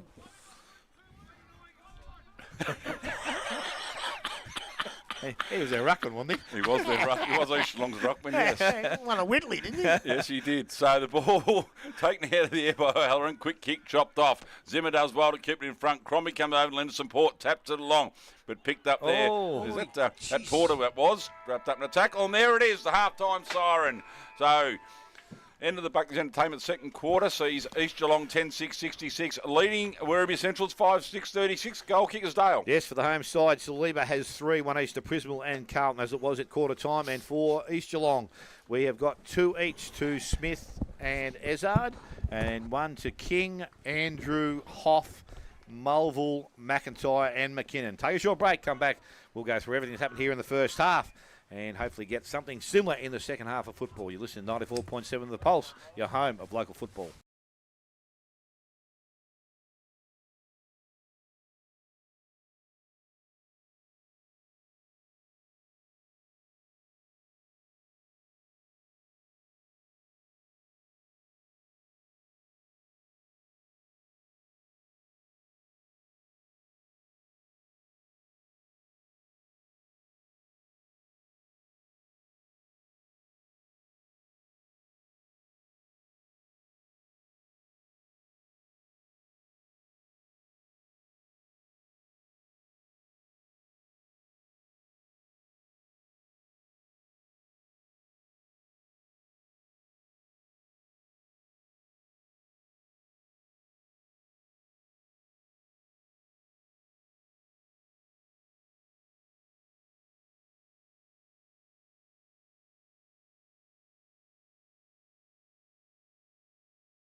Tradies ones. Go to the tradie ones behind us. Rightio, we are back here at Galvin Park. And it is the visiting side, East Geelong, courtesy of a 7-goal to zip third quarter that hold a commanding 5-goal lead at half-time. 10-6-66 to the home side, Werribee Centrals, who are 5-6-36. Quickly around the grounds. Belmont Lions 11-8-74, lead Bellpost Hill 4-5-29. North Geelong 8-2-50, lead Inverleigh 6-6-42. Good kicking there, Dale. Yes. Anakie 5-1-31, lead Thompson 4-6-30. Bannockburn 4-5-29, trail Corio 6-2-38. And Winch 7-8-50 are leading Geelong West Giants 6-3-39. So some very close games around the league at the moment. So we did predict a reasonable round of games this week, and it seems to have panned out that way. Grubby has come back to join us, but he'd be no good for 30 seconds. He's chewing his thumbs while he's trying to eat a scone. I'm not the only one. I know you're not the only one. Other games, St Joey's 72, lead Grovedale 23. Geelong West Giants 41, lead Lara 33. Leopold 70, lead St Albans 20. South Barn 52, lead Bell Park 41. St Mary's 52, lead Colac 25. And of course, North Shore and Newtown played their round 10 game in round 1. Anglesea 43, lead Barwon Heads 18. Torquay 35, lead Drysdale 10. Amos 30, lead Mottawari 19. Newcombe 31, Trail Port Arlington 33. Queenscliff 25, Trail Ocean Grove 41. Grubby, you right to go, mate? Just about, mate. Just about, mate. I can't pad any more because if I go to any other leagues, mate, there could be some really bad scores happening in some of them leagues, buddy. How come you come back so early? The players aren't even out in the ground. Because I can do what I like. Yeah, because you're all idiots. Because I don't stuff my face like you do, mate. Oh. You know, it's like you don't get fed at home. I saw you in there. Thoughts on the first half, Grub? Hang on. Still no good to us. No, I'm not ready yet. It's not time. I don't know why you've come back so East early. Geelong are out in the ground now, so Well, now they are. So I don't know what you're going with here, buddy. I don't know what you're on, mate. So get with the program. We'll go to Smitty.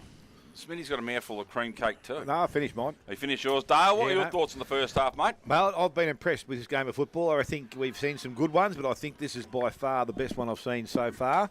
I'm probably a little bit surprised, as I said, Grubby mentioned at quarter time that Werribee didn't put an extra man down back, because I know East Geelong did that in their first quarter, and they just provide that little bit of extra support initially from being down back, and then secondly they give that little bit of extra run from defence when you need to get the ball up into the wind. So it's an important quarter of football, not only just for Werribee to get themselves at least 2 or 3 goals in front. No sense being level with East Geelong at three-quarter time, because if that's the case, then I think the game will be done and dusted. So they've got to have a big quarter of football, but very impressed with, just as I said, both sides when they move the ball, and especially move the ball with precision like they have been able to do. It's very easy to transfer the ball from one end of the ground to the other, into the wind or against the wind. So, as I said, it's been a game of football. It's actually a good game to watch, to call, and to see the players out there doing their very best. As for good players, look, both sides have got a numerous number of good players in their side, and it's just a matter now who's able to maintain that performance of the first half. And as I said, if East Geelong can stay this margin in front at the three-quarter time break, and I think it could be a big margin by the end of the game. You right now, Grub? No.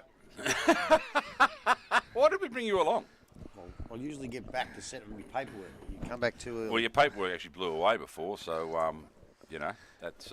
And I did say going in there, it was a bit warmer outside the box than in, but coming back, it was bloody just as cold, I reckon. Yeah, it was, mate, it was. So, players just... The heat will be definitely on the car going home. That's all right, mate. No stress at all. No stress at all. The players just going through their warm-ups before we get underway for the third quarter. So, you're probably right, Dale. It's no point being level, is it? You've got to kick a 7 or 8 goal quarter. Yeah, they've got to have a big quarter and hold East Geelong here. Otherwise, as I said, game at three-quarter time, if it's level, then East Geelong, with that bit of a breeze, if they obviously persist, I think then they'll have a fairly big advantage. Not like the old Belpo Steel days, mate, where the breeze completely disappeared in the fourth quarter. Yes. If you didn't kick with it in the first, you only had it for one quarter. So, Well, that may happen here. It's happened here many an occasion where the last quarter the wind's dropped.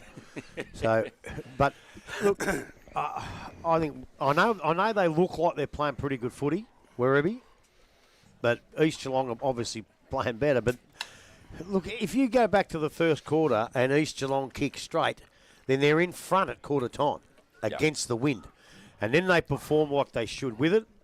And I just think if Werribee don't really do something this quarter, we might have the game that balloons out to a 10-goal. So the way they're going, because they're back on, I've said it many, many a times, but they've got to tighten up. I know they've got Sutton to come back into it. They really need him down there. And then up forward. The sandwich. Hey? And the sandwich. Who? the BLT. Yeah, well, who knows where they'll play him, but because I don't think Yates will stay in the seniors. I think he'd prefer to play seconds. And, once Daly comes back, what do you do with the ruckman? The ruckman's playing pretty good footy. Matter of fact, he's one of Werribee's best players today. But you don't want to put him back to full forward because he struggles. He's been struggling there. So, look, I think they're in a little bit of trouble unless something happens right now. So ball, as we said, with the umpire, ball comes out. Culliver, he picks the ball up and he goes in the left boot, goes back towards their half-forward line. You would think that McLaughlin would lead in the race for the ball, and he does get there to the boundary line. Ball goes over. We will have a throw-in which will take place. Not many players would have run past him then, Smithy. This I don't think so. I know I definitely would have. I would have done a hammy just thinking about it. I might have in my younger day, but not now. Wow.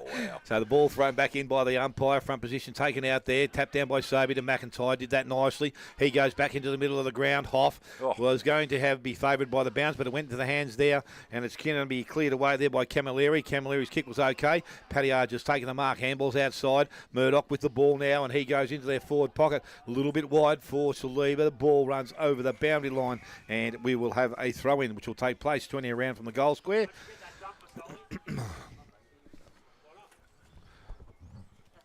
Werribee back in attack.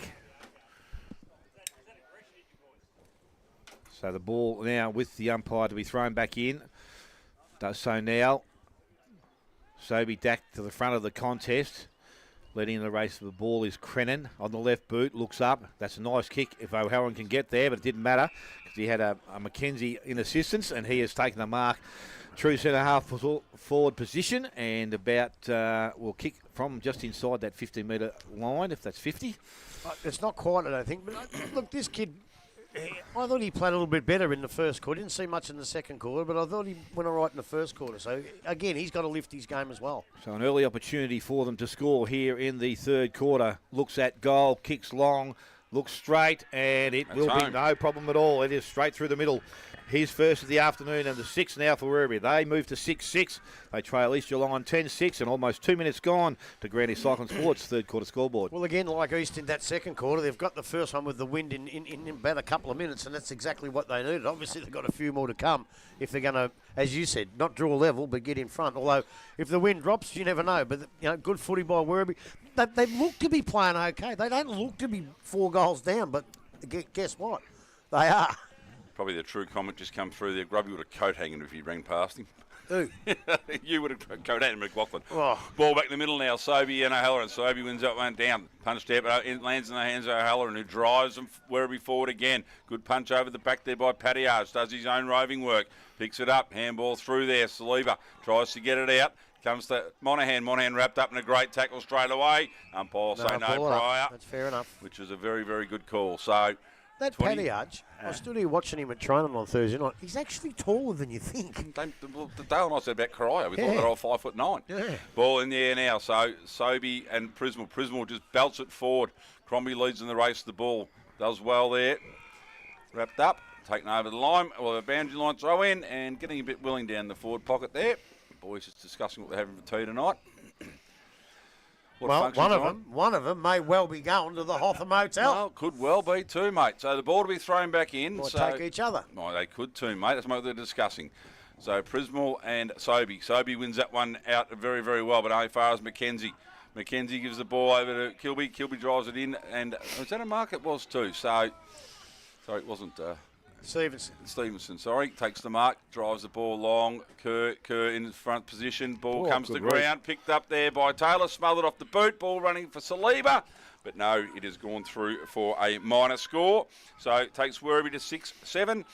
Trailing East Geelong at 10-6. De Grande Cycling Sport third quarter here. We've travelled nearly 4 minutes. Don't know who it was, but that hand in there was a great hand. That was a magnificent. Just to stop that was a goal. Would have been too. So Beards will now to bring the ball in, come into the commentary side. The ball hooks around, swings around, and McKenzie drops what he should have taken. Sobey at the back. Dive on top of it, might be in trouble here. I reckon he could be. No, the umpire said no prior opportunity. Well, you don't need to if you drag it in. I reckon when you you did got pay one earlier. I think that. I reckon you got a bloke who weighs half the amount that you do, mate. You've got a chance to get it out. Anyway, in the air now. Sobey, O'Halloran go at it. The ball comes around. Sobey tries to fight and pick the ball up. He's been paid the leg free kick here, I think. Below the knee. Below the knee. Gets the handball out. Puts McIntyre under all sorts of pressure. He's good enough to get out of it. Drives the ball along. It's a nice looking kick taken by Fanning. Fanning comes through, middle handballs to Lowe. Lowe goes further over to Mulville. Mulville goes out wide to King. King fumbles. Probably let Camilleri in then, but he goes back to Mulville. Great smother there. So fighting through here comes De Jong. Handballs the ball out again to Stevenson, who seems to be everywhere early in this third quarter. It's a great kick down to Taylor. Taylor in front of the scoreboard here, looking further down the line. He's got Kerr all on his own. All he's got to do is keep the ball in, and he can't do that. Well, it was trap it. Again, they call them 1%ers, but there was a smother down there that I think if the kick goes down there, they were in awful trouble down there. They had forwards on their own everywhere, so 2 smothers probably just saved 2 goals. And that's a vital part of our game. It is, mate. You're right. So the ball will be thrown in. Werribee's 50, Sobey wins that one down. Picked up there, running through, spilt to over the top, but Mulville comes through, does really well, but he's tackled as he gets rid of the ball. Umpire said good enough. Crennan picks the ball up, drives it forward. Dixon in front there, taps the ball on himself. Lee comes in, helps out, runs out of room. No, they don't pay that. And I think he was pushed, actually. Yeah. He just ran out of room. Yeah. And actually, they very rarely pay it when you run across the line. especially running around like that. Yeah. It's not the MCG, it's a perfect circle. No, and as I say, they've been good on that, our umpires. So ball thrown in, Sobey and O'Halloran both tried to tap it the same way. Ball comes out the back. McKenzie leads it. Great pick up off the ground. Throws it on the boot. Doesn't go where he intended it to. Goes over to McLaughlin, who handballs ball at the Mulville. Mulville goes wider to Monaghan. Monaghan now try to get around his opponent. Can't do so, but he's got support with him. Goes back to King. King goes short. And what's happened here? I think he's a sling. Okay. So Monaghan Possibly. to take the free kick now. And hopefully drive the ball outside East Geelong's defensive 50. He's had the wind knocked out of him a couple of times, this little fella. He has. Not much of him, is there? They've almost caught him again. So down the line. Oh, it wasn't. It was Another paid. contender It was paid. Stevenson this time has taken a fantastic grab. for the Routleys. Mark of the day. Fourth man in line, looking to drive Werribee back into attack. That's a booming kick, isn't it? Coming across the lead, but couldn't really mark that on his chest on his own. Prismal at the back. Shepherds for Kerr. Runs out of space again. Kick off the ground. Doesn't result in any score. So I think young Saliba had more time than he thought then. Bit of talk around him. He could just put both arms up and swallowed that. We've ticked over 7 minutes. De Grande Cycling Sport, third quarter. So ball to be thrown back in, 10 minutes around from the behind post. Werribee again doing some attacking work. Ball from the contest comes out. Tap back toward the goal square. Oh, no. Tried to, no. that was like a soccer skill over the top of the head, but couldn't make good contact with it. Bobbles around, picked up out there. O'Halloran tips it back towards the goals, but it's going to be forced through for a minor score. So 6-8 now to the Werribee side. 10-6 to East Geelong. As we said, almost 7.5 gone. Ball back in the hands of McLaughlin, kicking in from the fullback position. That would have been the Comnafine goal of the day. Yes, that would have been the goal of the year, I reckon, Grub, if he had been able to snag something from there. Ball from McLaughlin. He plays on. He comes out long, goes towards centre wing in front. Mark will be taken. No, it wasn't. Ball comes out in the contest. McIntyre emerges, goes back into the hands of Bartel. Kicks towards centre wing. Ball runs in front. The ball is held up there by Murdoch. Goes after it again. Now he's over the top of it. Umpire said this time no prior opportunity there with the players around. And a ball up will take place. True centre wing here. O'Halloran getting front position this time. Both ruckmen had a little bit on that. Ball comes out to Hoff. Got the handball outside to Bartel. He is tackled. Culliver swinging off him, and umpire Oh, says, no. There's no prior opportunity there. So the ball goes back to Culliver. So Michael Culliver now delivers the ball a little bit high, goes out towards his teammate. well Taylor done. read that nicely, came back and took the mark, looks up, has inside Carlton, and he will go back from about 40 metres out directly in front, and a chance to kick his second goal of the afternoon. Am I wrong there? No, you're not. He handballed like a hospital handball, grabbed it, bang, couldn't get rid of it. Look, I think a ball up. Maybe he's seen his arms a bit freer than what we can see from this side, Grob. Maybe. Brad Carlton now has one this afternoon and a chance to add to that. Right here, kick off the boot. Doesn't look too bad at all. The umpire has hardly moved. Straight over his head. And they have their 7th. Werribee now to 7 goals, 8, 10-6 East Geelong. And we tick towards 10 minutes to Granny Cycling Sports, third quarter scoreboard. I tell you what, again, good footy, but I tell you what, young Brad Carlton, he's a beautiful kicker of football, and the whole family. Even his uncle Michael, Peter wasn't much, but Boomer, he's just the whole family. Gary was a beautiful kick. Mark, he was useless, and I hope he's listening, but he's a beautiful kicker of a football. And they're a hard goal to kick from out there when the pressure's on, and he's done it lovely. So ball back in the middle now. Sobey and O'Halloran. O'Halloran brings that one down, kicks it himself. Almost a fantastic grab at centre half forward. Ball spills free. Coming across, McLaughlin does well. Pick it up, wrapped up in a tackle. 2 Werribee blokes jump on him. Umpire says this time, no prior. And that's perfect. Yep. That's perfect. But let me say, people I make more mistakes than anybody. It's been very good today. Yeah, we can soldier that too, mate. Sandra Solid, the late news. Ball in the air, so knock forward Pearce. here. Eric Pearce. Picked up there by McIntyre running through. Still does very, very well. Ball across to Crombie. Play. Crombie goes long down the line of the commentary side here. McKinnon leads in the race. Does well. Taken down by Lowndes as their support. Coming back now. Free kick has been picked out for holding the man. It's going to Werribee, but the advantage has been paid. The handball comes back to Crennan. Crennan looks long, looking for Saliba. Uses his body well. Get Beardsall out of it, but the ball hits the ground. McLaughlin now just goes for a bit of a gallop through the middle. Not a great kick off the boot, but lands in the hands of Bartel. He couldn't take it. Lowndes does really well, then misses the handball. Crennan picks the ball up. Crombie grabs hold of him. Ball hits the deck, comes free. DeLeon picks it up now, goes back to Camilleri. Camilleri fires another handball out. Ball finally spills free. Crombie tries to break through. Can't do so. Crennan does very, very well. Picks the ball up. Handballs out into space, which is the advantage of Carlton, who now kicks Werribee back into attack. One-on-one contest here. Well done by Lee to bring the ball to ground. Picked up by Patio. Spins both ways. Balls comes free. McDonald did very well to tap it on to Chesterman. Chesterman now has a flying shot at goal. He stole that, Chesterman. And has missed everything, and will have a free kick. So, Beardsall now for East Geelong. Almost beside the behind post to bring it back in. Going the far side of the ground here. It's a short, low kick for Sobey. Sobey can't take the mark. Ball's brought to ground. Umpire coming in and said, I'll have it. And we'll have a ball up about 60 metres out from the Werribee goal. Geez, I'm a long, long way away from that, but I thought there might have been just a little chop of the arms on that one. Maybe so. I think Sobey could have got that. So Sobey wins the one down, but it goes only as far as his opponent in Halloran, who tries to kick the ball forward. Ball going nowhere. Umpire comes in, says, I'll ball it up again. Almost exactly the same spot.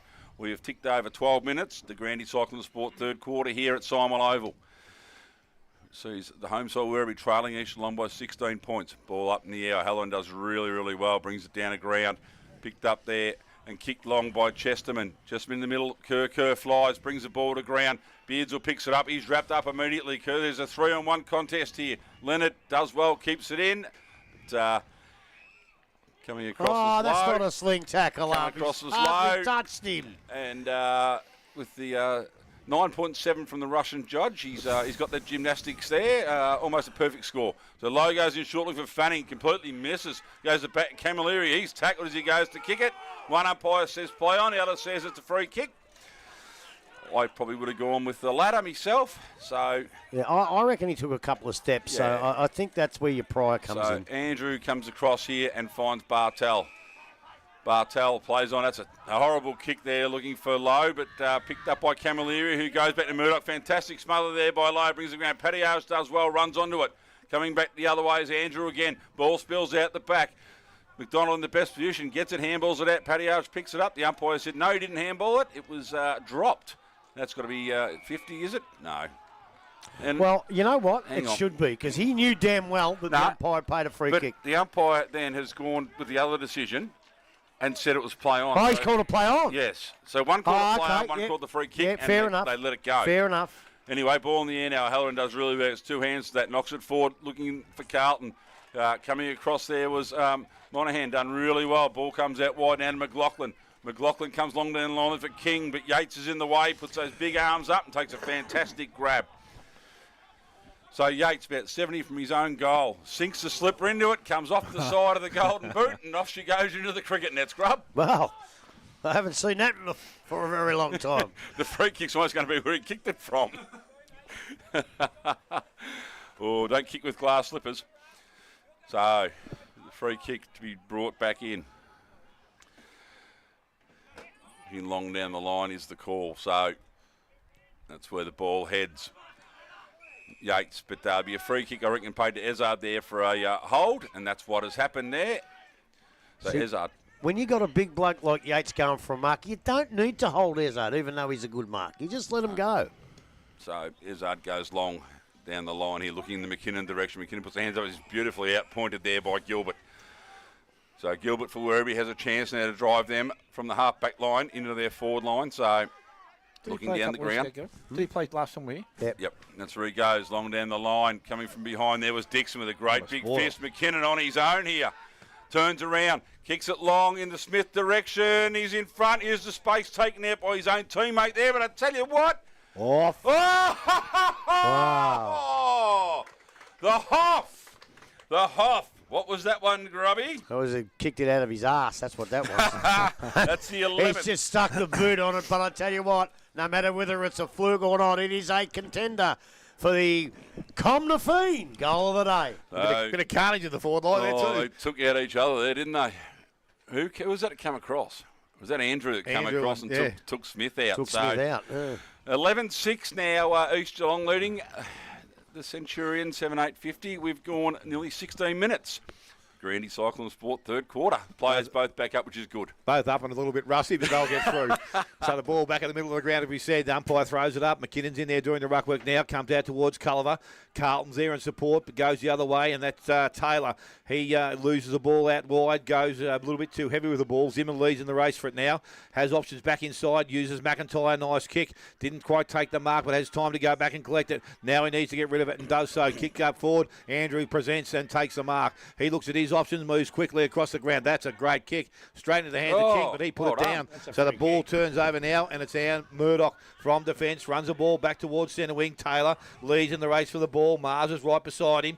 He gets there and wins possession of it. Was taken without it possibly. Great work. Taylor lays a couple of good tackles, holds things up, and that is some good tidy work from Taylor for the Werribee side. That was a Umpire free will kick, ask- wasn't it? No, it wasn't. It wasn't. The ball dropped. But he's running against the flight of the ball. He didn't have his eyes on the footy. It's a free kick every time. Didn't make front on contact, though. So the ball Yes, he now did. from the ruck contest goes to O'Halloran. Halloran brings the ball down and kicks the ball off the ground. Game's valuable ground. Coming through, Yates couldn't take the mark. Picked up there by, I think that might have been who. I'm not too sure. It doesn't matter who it was, but it's a free kick being given. Which way is it going? I Taylor. think it's going to... It's going to be Taylor. It is. It's going to come back. You know what? I don't think you have to make contact. Oh, okay. I don't think you actually have to make contact if you're running the flight of the ball. Don't think it was. Yeah. So Taylor now has got the player running beside him, and it's Crennan. Crennan goes low and flat into the forward line. That's a nice-looking kick. Spoil from behind was also exceptional into the hands of Bartel. He put the was tackled quickly, and the free kick is going to be given. It might be Benny Leonard, is it? It will be, and he is going to be rewarded with a free kick. 25 out from goal, directly in front. A chance here for his first goal of the afternoon. I didn't quite see it properly. Did he have prior? He probably did. I think it was the same as the last one, Grub. That wasn't paid. 18 points the margin now. Chance to bring it back to 2 goals, and with some time on the clock in this quarter. I'll make So Benny Leonard comes in, kicks at goal. Umpire does move across, but he says that is okay. He's got his first and the 8th now for Werribee. Hang on. Let's just see if it gets Controlling. overruled. No, controlling up for this time. 8 now to the Werribee side, 11-6 to East Geelong. 18 minutes gone. The Grandy Cycling Sports third quarter scoreboard. Look, they're playing as well as they can against a very, very good side. You've got to admit that. But at 3 goals down, they still need to kick. Well, they're not. You said you don't want them drawing level at three-quarter time. I think that's the best they can hope for here. I can't see them kicking 5 goals to be 2 in front. So I think the best they can hope for is to draw level and hope the wind drops. So the ball in the air now. Halloran wins that one down. Puts it into the path there of Culliver. Culliver again driving forward, looking for Curries in front. Ball falls out the back to Pattiage. Pattiage on the left foot. Has brought it back too far. Got his first minor score for the day. 8-9 now to Werribee. 15 Did he mean points. that, you reckon, Kirko? It looked like he did. I think he did, mate. Yeah. I think he did. So 8-9 to 11-6. 19 minutes gone here. The Grandy Cycling Sport third quarter. Ball to be retrieved and coming back in now to Beardsall.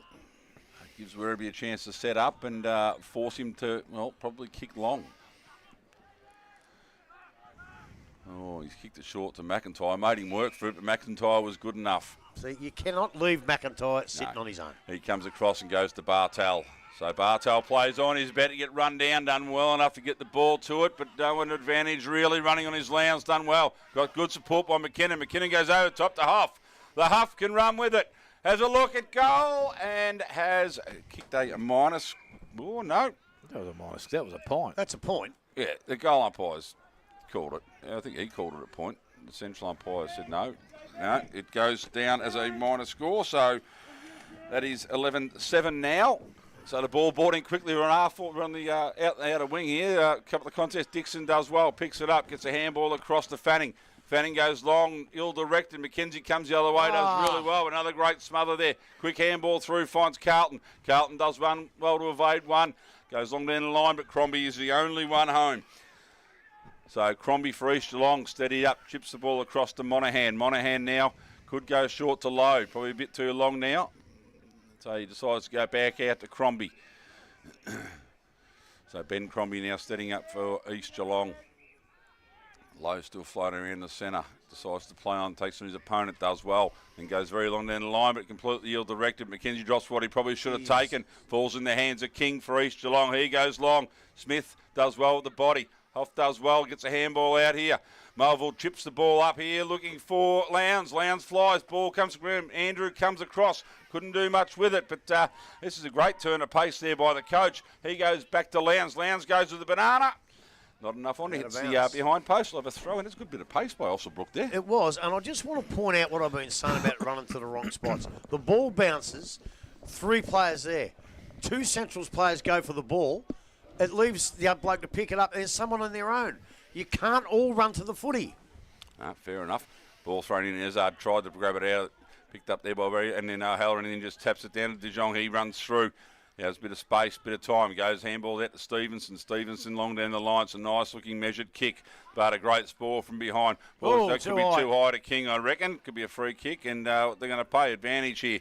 So the advantage paid. Ball goes long. Smith in good position. Ball comes to ground. Well done by Kilby. Feeds it out the back there to Murdoch. Murdoch could have been taken high. Now, what's the umpire say? No, he wasn't. Or did he take a step? Either or. So I think the umpires made probably the correct decision in the finish. There was three choices. Yep. I think he might have made the right one. I think he did. So I have a ball up here about 15 metres out from the East Geelong goal. Izzard and O'Halloran. Izzard tries to grab it out of the air. Andrew does take it, but spills it as he tries to break through the pack. Picked up my Volvo. Great handball out to Sammy Low. Low onto the right boot. Low. Thanks, Don't Sammy. bring it back far enough. How low can you go? For a minor score. 11-8 now East Geelong. 8-9 to Werribee, and we've gone 22.5 to Green Cycle Sport. Ball in quickly goes to Stevenson. Steven over the top, and he will find his teammate out there in Camilleri. So Camilleri now just inside 50. There's been a... He's given him 50. I don't know what for. Oh, I think it's against the box, because he's gone into that zone, but wasn't he following his man? I thought he was.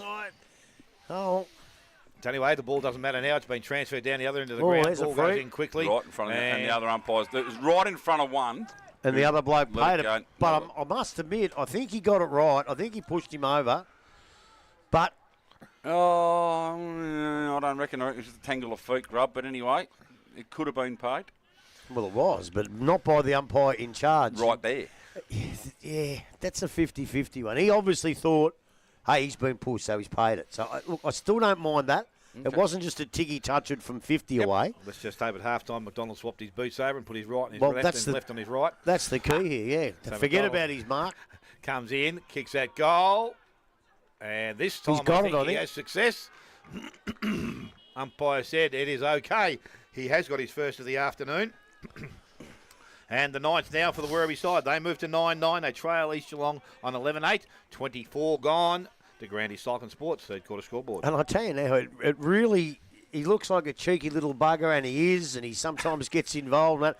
But he worries about things, and I'll bet you at halftime he was really dirty on himself and saying, where's the next goal going to come from? Because I've kicked 4 points. Well, he's kicked that goal now, and hopefully if he gets the chance, he can kick a couple more to get Centrals back in the game, which they're nearly back in the game, not quite. So McKinnon wins this one down.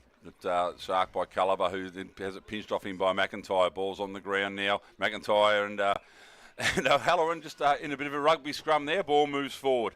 But the umpire comes in and says, I'll have it now. And we'll ball it up just next to the centre circle here. So in the air it goes. O'Halloran and McKinnon. McKinnon does really well, brings it down only as far as Culliver, who gets a quick handball out. And going no was De Leon, and we will have another ball up. So, bit of a lull in play at the moment. Ball in the air again. O'Halloran tries to grab it out, does. Shanks a quick kick and just hacked off the ground here by East. It's Lowndes leading the race, but Ezard does well, gets across, just waltzes through the pack. Chessman gets hold of him at the end. Ossobrook now at the ball, goes back to Ezard, who measures his kick out wide, and that's very well done. You can't sit out midfield. You've got to either go in or come back. So Sam Lowe just outside 50 here.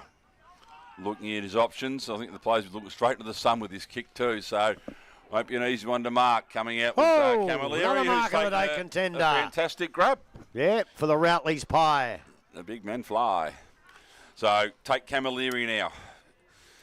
About 15 metres out from his own goal. Just chips one over the top. Not a great kick. Crombie done really well to come across. But Crennan picks the ball up. Handballs the ball out towards Leonard. Didn't go as far as you'd hope. Leonard tried to argue. Had plenty of Crombie time. has just wrapped him up and brought him to ground. So That's 50. That's 50. Yes, that it is. 50. That was well received. And Chessman's going again. He'll be careful not to give away 100. And Well, it end up doesn't in matter because 50 will put him on the goal line nearly. Well, it should. What he's got to worry about is getting a send-off if he goes too far, which he didn't do that. No. But if it keeps going, you just never know what happens. No, that's right. But that's a gift. That's a short 50. It was almost on the 50-metre line. And he's at the top of the goal square. But anyway, shouldn't be a problem. But we've seen the kicking to this end so far today. Ben Crombie comes in now and has used every bit of the goal. Jeez, I thought it hit the post. No, it was a shadow going past, mate.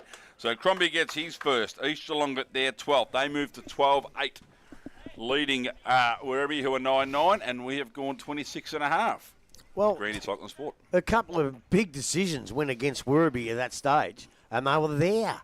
It was obviously he tried to fend off. He took a couple of steps. It was definitely holding the ball, and then Chesterman came in and gave him a gift. It's still a hard shot from out there, and he's gave him a gift. And when you're a couple of goals down with the win, almost at the end of the quarter, that's not the gift you want to give, I can tell you. So back we go in the middle again. Once again, ball thrown up. Might have been McKinnon got the ball out. Picked up there again by Crennan. Goes towards their half-forward line. Ran nicely. Picked up by Taylor. On the right boot. Got a little bit of ground. Puts it further afield. Lee kicked the ball whilst in mid-air. Runs it back towards the boundary line. And it'll go over the boundary line. We'll have a throw-in. Well, I'll tell you what. I don't know if you're listening, kids, but Archie and Amelia, nick off. Good kids. Wow.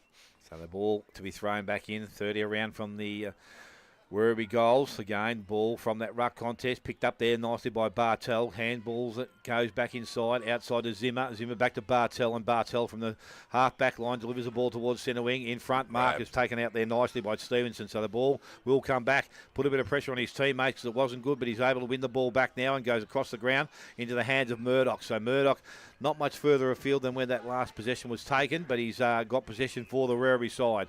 He now looks to drive that ball a little bit longer, and he goes long into their forward line.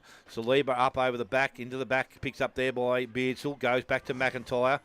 able to get back on his left side now, has plenty of time to look up and go to his best option. That was Bartel, but slipping in. The mark was taken by Camilleri once again. He transfers play across the ground into the hands of Culliver. In good hands here. De Leon was going to be his first option. He's into the hands of McDonald now, and he kicks quickly into their forward line. In front, Beardsville ball gets out the back again. McIntyre's there, back to support, into the hands of Lowe. He gets the kick away, goes back towards the centre wing, but De Leon again positioned nicely. He will take the mark. He goes back into the middle of the ground. That kick wasn't great. The ball's going to turn over. Smith back on the ground, sees a player in the middle, and it's going to go in that direction. Zimmer comes up. Porter met him head on. Ball goes to the ground, picked up by Smith again. Out to the hands of Zimmer. Throw, says the umpire. I'll tell you what, it was quick, and I reckon he might have been right. I reckon he might have been right then. Righto, good. It was a very quick call. It was too quick for me. Yeah, Smith reckons he handballed, but it's a 50-50. So the ball goes to McDonald. He goes back inside. Chesterman has the ball now. Defensive side of centre wing goes quickly. That's a great kick, and it finds Camilleri. He goes out wide, so they've got a running player out there. They stop. Prismal comes back on his left side, looks towards Yates. He's up, and he takes the mark. So 35 to 40 metres out directly in front of goal. Yates, who hasn't, he's got the scoreboard today. He's got one behind. He can go back and kick his first goal of the afternoon. Where's he playing? Don't know. It looks to me like he's centre half forward, and I don't know. I don't know whether you blokes think, but hang on, Siren's gone. So Siren has gone, and Yates is going to come in after the Siren and kick fit goal. His kick is okay because that's gone straight through and the players celebrate. So he's got his first, the 10th for the Werribee side. They're 10-9. They trail East Geelong 12-8. And we've got goal kickers to this stage of the game. We've got 3 to Saliva, 2 to Carlton, 1 each to Mackenzie, McDonald, Prismal and Leonard. And for the East Geelong side, 2 each to Smith, Hoff and Ezard, 1 each to Crombie, King, Andrew, Mulville, McIntyre and McKinnon. As I said, 3/4 time siren has sounded, so we're going to take a short break, come back with scores from around the ground. You're listening to 94.7 The Pulse, your home of local football.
And welcome back here to Simon Oval in Werribee. We have an absolute cracker. East Geelong very, very good that quarter. 10-9. Werribee very good that quarter. 10-9, 69 trailing East Geelong, who are 12-8, 80. A 5-goal to 2 quarter in the favour of Werribee Grubby. Well, I tell you what, I looked up a minute ago and those trees had stopped. I think the wind had stopped, but it's just got up again a little bit. Because that's what Werribee need, because if the wind's going that way, they cannot win this game. But they've played very good football, and unfortunately, they've come up at the moment against the best side in the competition at this stage. A long way to go, and you learn from these games. But East Geelong will learn as well, because, it's great to be playing good footy in June, but you've still got a long way to go for the finals. But this particular game, skill-wise, I think it's the best game I've seen. I thought the Belmont game was pretty good, but I think this is probably a better game of football. I think Werribee they're 2 goals down, and we've had a look at the replay on that free kick, and it was a handball, which means East Geelong kicked the goal and Werribee don't. So that decision there would have been a 4-goal lead and game over. So they're still in the game, but I've just got this feeling that East, they're a very fit side. They've got the breeze. Werribee gave it everything they had in that quarter. They might be struggling a little bit. I think East Geelong might run away with it. I'm obviously hoping not. We're all hoping not. We want a cracker. But look, so in that quarter, I thought I'm giving Connor McKenzie a half. Geez, he got to the ball a lot of times and just didn't quite finish it off. Once he gets that going, he'll be right. Stevenson was good again.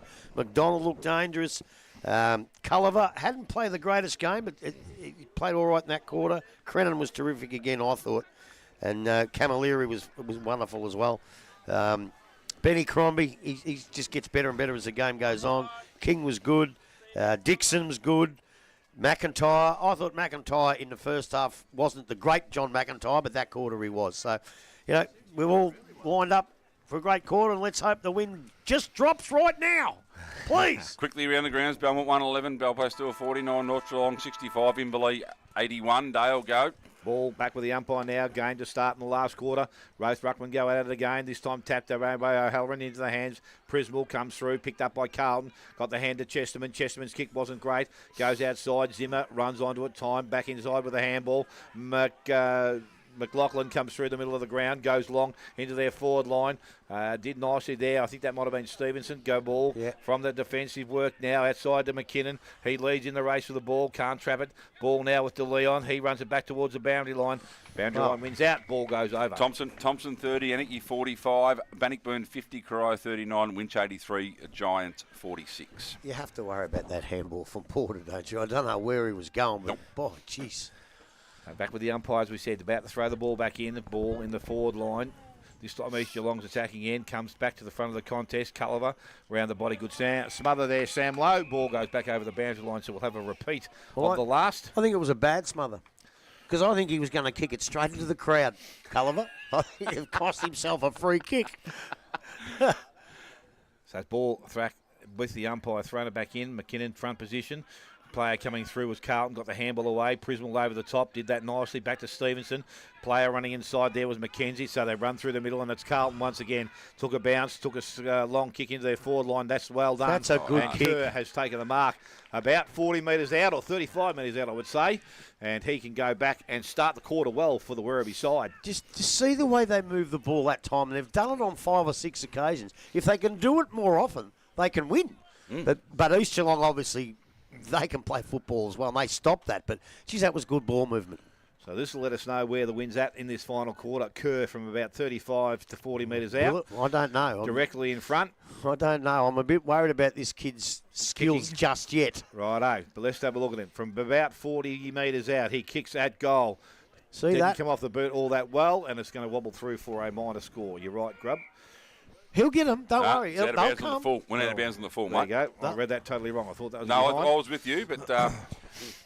So the ball now with East Geelong, and from that defensive end of the ground, the ball is going to be brought back in. A long kick outside 50, coming up to meet the ball. It actually bounced through a couple of hands, goes into the hands now and picked up there and cleared away by Lowndes. A long kick into the forward line. Who will the bounce favour? It's running around everywhere. McKinnon arrives. He's got some help. He's got a 3-on-2 situation, but numbers improve through Murdoch into the hands of Mulville out to Osselbrook. He goes into their forward line. Carlton back nicely, takes the mark. Player outside, Paddy Arch, and he will use him into the back pocket. Now he can run and carry. Takes his first bounce. Little short kick over the top will also be good, and mark will be taken out there by Mackenzie. So just they've moved the ball outside their defensive 50. Neck kick is very important. That's another great kick into the hands of Prismal. Swings on the left boot, goes back in the middle. Bit of air in that ball, but it doesn't matter. O'Halloran stands under it and takes the mark. He wants to go also, and that's what he's done. He's gone back into their forward line. Kerr from behind. Can't take the mark. Ball comes to ground. He grabs it again. Got the little boot away, and that's picked up there by McLaughlin. Now it's not coming out. Umpire in will take possession of the ball inside forward 50 for Werribee once again. Little boot. That was a very little boot. Little boot. Might have rolled off it, I reckon. Anyway, the ball from that contest into the hands of Chesterman. Quick kick into the forward line. Saliba. Oh, he's been paid it. I thought that might have hit the dirt there. No, he hasn't paid it. Something balling up. No, he hasn't. He's paid the guy. He's paid the mark. Oh, I'm behind. I'm behind on the screen. Oh, no, that's definitely hit the dirt. I thought so from here. Looks like it paid it. So it doesn't matter now. Saliba. 3 in the first quarter. Hasn't added to it, but now's a great opportunity for him to kick his fourth. He's having a shocker. I can't even be bothered having a go at him anymore. Too cold to thinking about it. Saliba in front, kicks that goal. Umpire says that is okay. He has his first of the last quarter. And we have moved Werribee along to 11-9. They trail East Geelong on 12-8. And we have gone just over 4 minutes. Connectel final quarter scoreboard. I just put this paper in. I think the wind's turned around. I think it's going back the other way. Well, at nearly every quarter, when the side's got the wind, they've got a goal inside the first couple of minutes. Well, this time it's gone the other way. Werribee Centrals have gone against the wind. It's still going to be a battle, but hey, this is a good game to watch. And I really don't think in the context of things it's going to matter for later on, but it's a damn good game. So ball back in the middle now. Sobey and O'Halloran to do battle. Both tap the same way. It falls in the hands of Culliver. Culliver drives Werribee forward again. Sam King leads in the race for the ball here. Ball bounces nicely for him. Picks it up. Swings around the right. Gets around his opponent. Goes long down the line. It's well done by Huff. But that's holding the ball. Runs him down and wins the free kick. Culliver picks it up. Moves it on quickly. Goes down the line. Looking for Prismal. Chesty's just giving away a free kick, I think. Prismal gets the free kick for holding the man. Play on advantage. Well done by McDonald. Then even better by Monahan, who wrapped him up with a tackle and been pinned for holding the ball. Anyway. I can't believe that. Monahan now has... Kick in wasn't good. The free kick. No, it wasn't. No, here. Oh. He's got the free kick and he just pushed him into the ground. He's done that before. You cannot do that. Looking for Ezard here. Ezard just punches the ball down. It's a 3-on-2 here, but King does really well on the one. Gets the handball away in the tackle. Porter. He did that well. Yes, he did. Well, it going to be a sling, but he held him up. Yeah, he did. just kept him in his spot, didn't he? Good thinking. Used a bit of forearm strength. So Sobey and O'Halloran right in front of the commentary box here. 6 minutes gone. Connectel final quarter. O'Halloran wins that one down. But Lowndes sharks it off the pack. That could be throwing the ball, I reckon. Yes, it is. Chesterman's just coming in. Let everyone know about it, didn't he? Yeah. Just big chesty Bonds needs. You've got to rip into it like he does, but just control yourself, son. Been told you to could play cost on. them. Kicks it long down the line. Kerr looking to fly it. The ball does so. Gets both hands to it. Ball comes to ground. Wrapped up straight away. Ball going nowhere. Umpire says that one's mine. That's a skill that you have to teach this kid. He got the hands on it, and you know why he dropped it? Because he took his eyes off the ball at the last minute. You must watch the ball all the way. Yep. So ball in the air now. O'Halloran wins that one down. Crennan comes through, wrapped up in a tackle straight away by Lee. Going nowhere. We'll have a ball up. About 55 to 60 out from the Werribee goal. They trail by 5 points here. 7 minutes, Connectel final quarter, ball in the air. O'Halloran does well, gets to the front, but Crombie sharks it at the end, goes to Hamilton McIntyre. Crennan done brilliantly, it sharks the ball, drives it long into the goal square, coming across, punched down there by McLaughlin, finds the boundary line. We'll have a ball in, next to the behind post, deep in Werribee's attack. Ball hasn't gone past the centre pretty much here, lads, in the first 7 minutes. Werribee doing all the attacking. So ball thrown in. O'Halloran does well, but ends up just punching it back towards the line, and we'll repeat the dose about 5 metres further around from behind post. We had the last one, so Ball to be thrown back in. Sobey and O'Halloran again. O'Halloran wins that one down, but only as far as King. King's the quick kick out of defence. Well done by Murdoch, running with the fly to the ball. Did really well. Stevenson did well too. Murdoch followed up his good work. Melville comes through, gets a handball out. Umpire has picked out a free kick for a sling tackle. No, I don't think so. So Murdoch for Werribee will be a resultant free kick. He has Prismal out wide. That's where he was headed in that direction, but he found Camilleri instead. It was Gilbert. If you're trying to hit Gilbert, he missed him by a fair bit. So Camilleri now drives the ball along the pocket, looking for McDonald. He flies. Blokes come from the front. Ball hits the deck. Handball there by Taylor. It was very clever to Chesterman. Chesterman is tackled, but he goes back to Taylor. Taylor throws it on the right boot. Touched through by Lee. So minor score here to Werribee. They move to 11-10. 11-10 trailing East Geelong, who are 12-8. We've ticked over 8.5 minutes. Next our final quarter. He did. So ball's been brought back in. McLaughlin has it now. 40 metres out from his own goal. Very stagnant up in front. So he has to go backwards, and that's where he goes towards Beardsall. Beardsall now, another short little pass, goes across and finds Dixon. Dixon 30 out from his own goal. Looks like he's going to go long down the line. The kick smothered off the boot. Gets past Monaghan there, but picked up by McKinnon. McKinnon goes back again, but it beats everybody over the line. Well, the boundary line thrown 50 metres out from the Werribee goal. The Werribee pressure is ramped up again, Grub. Well, they're giving it their best shot. They know they're playing against the best side, and they want to be the best side, so they're giving it everything they've got. So ball thrown in now. Sobey does well, taps it down, goes through the hands there, and ends up back in the hands of O'Halloran, who drives it long to a one-on-one contest in the goal square. Ball brought to ground. McLaughlin gets there first, and we'll have another rush behind here. Takes it to 11-11, 12-8. Ball brought back in quickly here, looking for Lee, but doesn't get there. Yates comes across, says, I'm going to have a shot at goal here. I'm taking the responsibility. Let's hope it's not like his last kick out in the car park. But I'll tell you, they've gone in high a lot today, and without Linehan Cunningham, they're too short up there to keep doing that. You know, they're just not tall enough. So Yates now from just inside 50. He runs around a little bit. That's a beautiful kick off the boot. Distance is the only worry. It fades a little bit. It's kept in play down here. And then eventually runs over the boundary. That looked good off the boot. Held up a little bit. It did. The wind just held it up. It must have swung back again, I think, Spide. Oh, the people have run out of power behind Grub, running the fans to play the other way. I had the fans on, but some mongrels turned them off. So ball thrown in again. Sobey does well, brings it to ground. Well done by O'Halloran, feeds out a handball here. Ball high into the goal square. Players turn around. Beardsall punches it. Not as far as he wanted to. Second attempt comes out to McIntyre. Sharks one tackle. Does really well. Look at that. King goes just a barrel out of defence. The Malcolm Blight 70-metre barrel. Well done by Melville. First there. Comes back to Crombie. Crombie chips over the top to Andrew.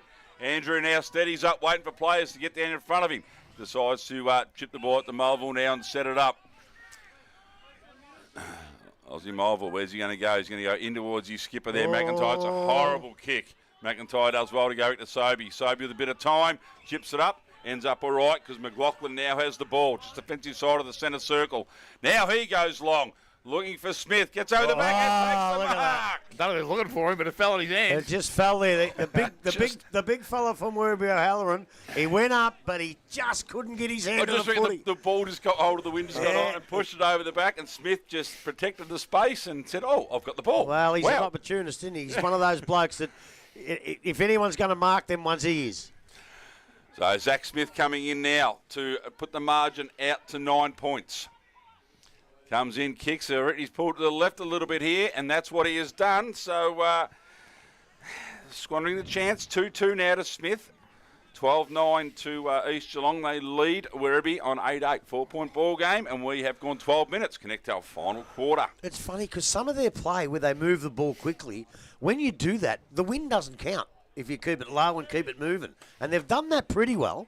And unfortunately, well, not unfortunately, it's only 4 points in it. But as I keep saying, they're playing the best side of the comp at this stage that I've seen. Against most sides, that would have been enough. Oh, yeah. Kilby from the fullback position kicks in. He goes out wide. Kick will field just inside the field, or land just inside the field of play. Goes in short. Also good. Crennan has the ball now, but again, ball still inside defensive 50. He's looking to take it outside now, runs and carries and goes a little bit longer towards centre wing. Kick wasn't great. Not a good Mark kick. is going to come back because it's in the hands of Dixon now of East Geelong. He loads up. That's a pretty high kick. He's relying on the big fellas to mark it. That was well done out there. Murdoch did that very, very nicely. Going to be a good kid, I think. Yeah, no, he's been a pretty good player today, I would think. And he goes across the goals. Oh, that is dangerous, but it got to the Porter. Porter comes across the ground further. Got Kilby. They've got players around the boundary line. This one also has to be good. Over the top of Benny Leonard's head. Unfortunately, runs over the boundary line. So East Geelong with a chance now to set up and restock from where they are. I'll tell you a thing about Murdoch. The only player in history to win 2 Ray Etridge medals. Wow. There you go. 2. Wow. So ball thrown back in. Low throw. Ball gets to the front of the contest. Leon picks the ball up. Handballs outside. That was okay. Ends up in the hands of Crennan now. Kicks along the boundary line. Where will it end up? Mars is there. Taylor works hard. Picks it up. He goes long into the forward line. McDonald, this is his opportunity. He doesn't quite take the mark. The umpire said yes, he has. Oh, gee. I wouldn't have paid that myself. No, me either. Me either. Same time as he marked, the ball was spoiled. I've got to be honest and unbiased. I think he was very, very lucky. And Josh McDonald has one for the afternoon, and this is probably one of the most important ones he'll have it for the rest of the day. Sees a short option, goes in that way. And He's dropped it. Had it and lost it. Ball comes out with that contest and now is held up. Umpire says, let's have a ball up about 10 metres out from goal. It was Prismal too. He couldn't trick the umpire this time. He wasn't on the boundary line. Couldn't hide that one. No. Umpire just asking who's going to do the ruck work. Prismal's there. Tapped out by Sobey. Ball at that contest. I think it was picked up there. Might have been Yates had one. Fresh out go at it. Ball comes now and he picked up there. Beardsall. A little barrel outside. Goes towards centre wing. Comes to the front of the contest. Picked up semi-low. Tackled. Brought to ground. No prior. Yep. Good call there. So we'll have a ball up which will take place. We've gone just on 14 minutes and it is 11-11 to the Werribee side. They trail East Geelong on 12-9. Ball in the air. Neither ruckman wins a clear tap, but it comes out to Crennan. Crennan with his quick hands going to Culliver. Chopped off here and low. Low's wrapped up. Umpire said no prior, which is the right call. Even though Culliver was trying to ride him like he's run down the straight at Flemington on Melbourne Cup Day. Ball in the air now. O'Halloran wins that one down to Carlton. Carlton does well, goes out of Paddy Arch. He looks for an option, goes inside, looking for O'Halloran, goes over his head. Osselbrook picks the ball up and just kicks blindly. Camilleri in the best spot to take the mark, but Hoff done well. Shut him down, then stripped the other opponent through. That's a great handball to Lowndes. Lowndes runs on. Smith one out. Does really well. Got to hold him up. Now, he can't anymore, mate. Not allowed to do that. Oh, so he did it enough. He did it enough. Smith's going to have a shot. He's got that within him. We've seen it one at East Geelong when he did it, mate. Yeah. We thought he had no open. He's drilled it through almost goal post high. Yeah, there's not many players on the ground that could probably have a chance of kicking this, but I tell you, this bloke's one of them. Don't you worry about that. So Zach Smith from him and Beards will probably kick that too, I think. The best part of 55, he's got to kick this one. He's got a good piece, but I tell you, it's it's hit the post. Oh, geez. It's hit the post halfway up. So 12-10 to East Geelong, 11-11 to Werribee. We have ticked over 16 minutes. Connectel final quarter. Draw would be a good result. I've had a couple of text messages about that, mate. Fitting result will be a draw. No, I'm not so sure, but anyway, I think... Oh, shut up, Grubby. So Stevenson brings the ball in only as far as McIntyre. So, Smith wants another go at it. Look for the handball. McIntyre for East Geelong, probably 60 out from his own goal. Just tips it up into the hot spot. There's a lot of Werribee players around this one, and the mark has been taken by Camilleri, who's been very, very good. Chips the ball out wide to Stevenson. Runs past, gets the handball back, keeps moving. Handball over here to McKenzie, puts under a fair bit of pressure, but he's good enough to get the ball out wide again. But chopped off there by Mulville. Oh, sorry, it was Mars that time. Anyway, comes back to Camilleri. He gets a quick kick. The umpire said that's a throw. What? He said that was a throw. What?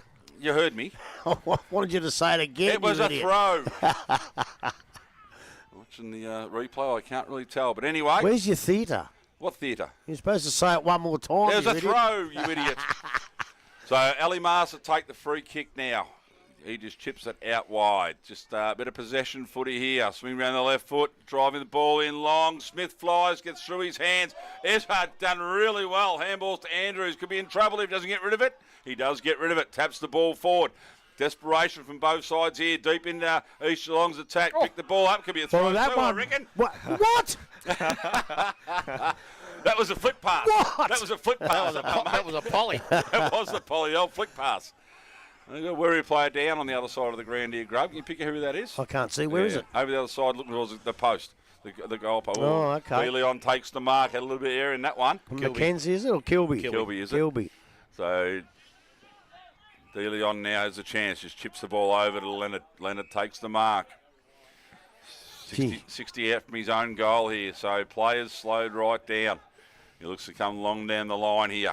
Nice looking kick. Got the big boys fine that there. Chessman peeled off at the back there. I thought it was nearly going to get over, and a timely fist comes in, knocks it out of bounds. He's limping too. I tell you what, I know Smith's looked really, really dangerous, but Kilby's kept him to how many? 1 or 2? He's kicked 2-3. Yeah, see, he averages about 6 against Werribee Central. So he's the one that you needed on him. You'd want him to stay there if he could, but he's not. Off.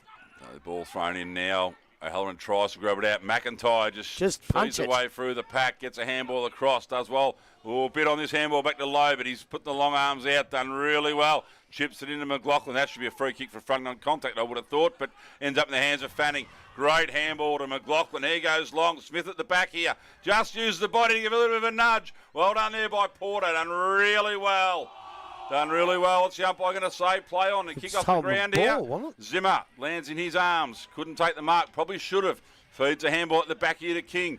King on the left foot. Just puts the ball back into the hot spot. No one home but Porter. Porter does well. Probably should have been holding the ball. He was lucky not to get holding the ball. And I reckon he's lucky not. Oh, he's been given 50 there. He took 3 steps to the to his right, but unless he's called play on. I can't see properly. Unless he's called play on. Even that one here with the front on contact, for some reason I thought he turned. No. But anyway, no one stands the mark, so Culliver just runs right through the middle here at the back. Ball punched to ground. Quick kick out by Lee. There's no one out here at all. Ball sits up. Taylor takes the mark, falls over and then wrapped up. Gets a handball back. Lowndes does really well. Scrubby kick going forward though. Could be dangerous. De Leon done really well to trap it. Porter's there. Murdoch's come through too. Chessman now the ball. Feeds it out wide. Good handball. Good play. Out we come to Camilleri. Camilleri down the line to Taylor. That's a great kick. Well, over-committed there was Mars. Taylor had time. Gets the ball into Culliver. Probably in really good hands about now. Culliver with time, space, and that's a fantastic little chip over the top. Finds Prismal. Prismal just moves it really quickly. McDonald in front. Worried out of it. Falls to Saliba. Saliba gets a handball across. Hasn't quite got where it needed to go. Gee, they should have scored there. They should have kicked the goal then, Werribee. Rush behind there. So 11-12 now, Werribee. Trailing East Geelong, who are 12-10. 4-point ball game, 20.5 minutes. Connect to our final quarter. Ball comes out and quickly the ball has been transferred now. Dixon runs and carries and goes over the top. I'm not too sure who he was looking for, but the only one back there was Tyler Crennan. Now this will be interesting to see how the umpire calls this. Throw in. Ooh, yes. And that's what they should be calling it. I'm happy with that. I know the AFL will pay deliberate on that, but we shouldn't, and that's a good decision. So the ball on centre wing now. Both sides now looking to go, get the ball back into their attacking zones. Picked up out there by McIntyre once again. He goes high and long into their forward line. Ball comes out the back. Players were quite at ground level. Camilleri went after it, couldn't pick the ball up. Hoff did so, gave it to Ezard. Ezard to Zimmer. Now he's lost control of the ball. It went out towards Stevenson. Runs after it. Little boot off the ground was okay. Took it outside defensive 50. Lowe comes at it. He's tackled. Didn't have the ball. Ball goes back to O'Halloran. Now into the hands of Culliver. He gets the ball out. Paddyards went after it. Left it behind. Went back after it once again. Picked up by Bartel. He tries to run through the contest. He's tackled. Pressure galore there. And the umpire says, give it back to me. Fantastic decision. That's the only decision he should have made, and he made it. So the ball now right on the point of the square. Under big pressure from everyone calling out ball from the crowd. There's Good a boy. fair bit going on out there. So the ball now from that contest. McIntyre sits over it. Unfortunately, he's not had any chance there to get rid of it. So the ball is going to be a ball up again. Similar position to last. So ball thrown up very quickly once again. O'Halloran plucks it from the contest, kicks back towards centre wing. Kerr comes up, couldn't take it cleanly in the hands of Lowe. He goes back into their forward line. Chance for Rezard, can't take the mark. They're the ones we want him to hang on to. Goes after it again, picks it up, tackled out there, and that was a good strong tackle there by Porter once again. I know you want him to hang on to him, Smithy, but I think he was being held on to by the other but arm. still he gets a hand there to the ball, mate. They're the ones you want him to pluck at this stage of the game. There's a difference between winning and losing. Ball comes out, picked up again. This time it's cleared forward. Goes by Lowndes high. Into the hands. Was a mark. Touched off the boot, obviously. Yeah, that's okay. Touched straight away. That's a good call. And for a ball up will take place right on forward 50. So we're not going too far in the ground. We're moving from this position of the ground, but it is high intensity football. Ball thrown up. Thank you, Grubby. I don't know what you're saying. Yeah, go for it. Go out the back. The ball comes. Kicked off the ground there by Taylor. Oh, below the knee. Yeah. Below the knee, he says. I thought it might have been in danger, but it's below the knee. I agree with that.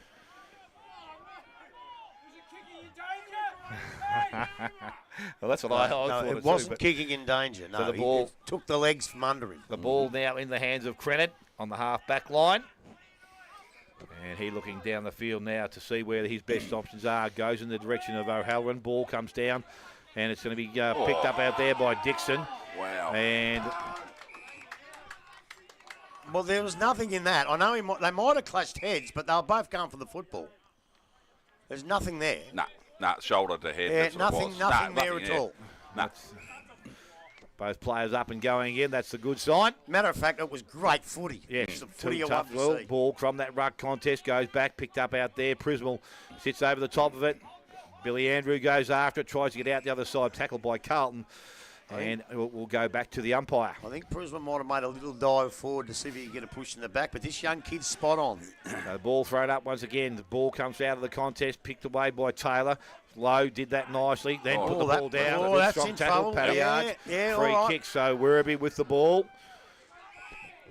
Going to pick the ball up, mate. He wants a 50, but he's not getting it, and he shouldn't get it. No, exactly right. Did the right call there again. So now, just attacking side of centre wing, he goes long into their forward line. Mark is required out there. Will it come down? No, it's not. Kerr goes after it, picked up again. Priswell tackle, try to get the left boot away. Kerr had it, lost it. McIntyre had it. He put it out in front of McLaughlin. He's tackled. He's gone. I think He could be in he could be. And the free kick will go. And who's going to take it? Saliba looks like he wants to claim it. He's got 4 already, mate. Why not?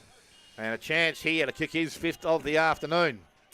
25 out from directly in front of goal. And an opportunity here. You rely on your pace. And when you got the pace of this kid, that's fair enough. But now and again, there's going to be someone just close enough to grab you. So Saliba comes in and will kick from 25. I think he has pushed it wide and through for a minor score. So 11-13 now to the Werribee side. 12-10 to East Geelong. 25 minutes gone. Connect-Tel, final quarter scoreboard. Won't be a long quarter, I reckon. There's been, what? 2 goals kicked. There's been, 1 goal kick. Oh, there has been. Yes, you're right. Right, so the ball's gone over Beardsley's head, so he's going to retrieve it against this. Might add a bit more time to it, Dale. Yeah, there's been a couple that have gone over the back, so you might get a few minutes. There has. There's been a few points go a long way. So Beardsley now comes long to the comedy side in McIntyre direction, puts the hands up, ball brought to the ground. Well done by Saliba, sharks it, drives it back to the hot spot. Kerr's in the right spot, the ball gets punched away. Lee comes through and fists the ball towards the boundary. And has done it really well. Players calling for deliberate there, really? Yes, yes. I don't get it. Of course you do. No, you don't. Of course you do. If you don't want the rule to be, don't want to be paid, don't call for it. No, you call for everything you can, mate. You might get him, you might not. You might not. Anyway, the ball thrown back in now. Goes straight over the back of the rucks, falls into the hands there and out of the hands there of Fanning. Coming through there, that could have been below the knees, but no, not paid by the umpire. You're right, good call there too. I'll tell you what, Spider, how many times when you were playing, if the ball's around your area and someone gets caught, you know it's not holding the ball, would you yell out, ball? I was usually out of breath from unlead, mate. So, ball in the air now. O'Halloran wins that one down only as far as Crombie. Crombie drives it out towards McKinnon. He does really well. Oh, not paid. He's brought it from the top to bottom. The umpire didn't pay it. No, I think he brought it from the top to the ground. Yeah, top to bottom, mate. That's up, down. No, top to toe, mate. All right. You got to hold them. Fingertips to toes. You got to hold them, son. You got to hold them. Rightio. That's a good decision, I reckon. They paid Saliba's off the ground. So anyway, Well, that was a mistake. No Ruckman got that hacked out of mid-air, and it's a mongrel punt, the ones I hate. Fanning does well, but the ball goes the other way. Quick handball out. Here's a chance. Saliba swings around, wrapped up. That's got to be dropping the ball. No, he said he got a handball out. De Leon tries. Ball smothered. Handball out here. Running on with it now. Here's Osselbrook. He drives it forward again. Izzard. One-on-one. Siren! Oh, look at that. What a game of footy. What an absolute cracking game of football. Final score, East Geelong 12-10-82 have defeated Werribee 11-13-79. Unbelievable. Dale, can we have the goal kickers, please? Yes, for the home side, Saliba with 4, 2 to Carlton, 1 each to Mackenzie, McDonald, Yates, Prismal and Leonard. And for East Geelong, their goal kickers, 2 to Smith, Hoff, Izzard, 1 each to Crombie, King, Andrew, Mullival, McIntyre and McKinnon. So we're going to take a short break, come back, and I'm not looking forward to doing best players this afternoon. I can tell You know that. what? Werribee should nearly have won that in the finish. Yes, you're probably right, Grub. You You're know? listening to 94.7 The Pulse. We're going to take a short break. Come back soon.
Back here at Simon Oval, Galvin Park for the oldies like myself, and what an absolute cracking game of football we have witnessed.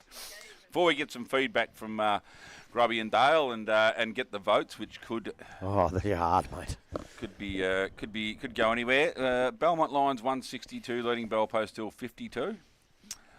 North Geelong 86, trailing Inverleigh 95. Thompson 57, leading Anakie 46. Bannockburn 77, leading Corio 54. And Winchelsea 113 have defeated Geelong West Giants 54. Thompson have beaten Anakie by this score. So, and of course, the game we had here was a 3-point margin I had at the end. I haven't added the last behind, so 82 to 79. Grub, give us your thoughts, mate. It was an absolute belter of a game. It was the best game I've seen. We were pretty happy with the Werribee Belmont game a couple of weeks ago, but this one trumped that. I just thought it was a fantastic game. I thought at half-time, because of the way East used the wind as opposed to Werribee used the wind, I thought they'd run off and keep going. We all thought that just to get level or near level wouldn't be enough. And in the end, we were probably right, but only by the 3-point margin. Yeah, it was just a great game. I have to admire Werribee's last quarter against the wind. It was sensational. And in the end, the amount of play they had, the missed goal, I thought they probably should have won it in the finish. But East Geelong deserved to win it because they... I don't know if they were the better side all day. I think they were pretty even, and that's what we want to see in GDFL football. The two of the three top sides clashing. I think last game was 12 points, and now there's 3 points. That's what you want to see. You don't want to come down here and see one of the top sides beat the other top side easily, and it just doesn't happen, and it's great it didn't happen, and I just thought it was a magnificent game. The votes are going to be a real challenge because I honestly thought East Geelong was the better team. Every single bloke did something. But when you look at votes, do they do enough to get votes? And Werribee did have a couple of standouts, and it might go that way. I don't know. But, gee, it was end-to-end. There was some beautiful play. The whole game was based on East Geelong systematically going forward with beautiful possession and Werribee moving it really, really quick with quick kicks and quick handballs. In the end, I'm just privileged to be at a game like this. I enjoyed it. I don't think Werribee will be worried too much about the loss because I think they now believe that they can compete with the top sides. I know we've still got a couple of the Giants who are going to come home hard in the last, and I don't mean West Giants, but, like your Bannockburns and your Thompsons and your Inverleighs, they're going to come home hard when they get all their players back. I think even this far out, we could be in for one of the greatest final series we've ever seen. Good luck and well done to East Geelong. They held on and won, and well done to Werribee. They never let it go. What a magnificent game of football. And I called it as I see it. If you're listening, Josh Ross, a wonderful display by the umpires. Because I call it as I see it.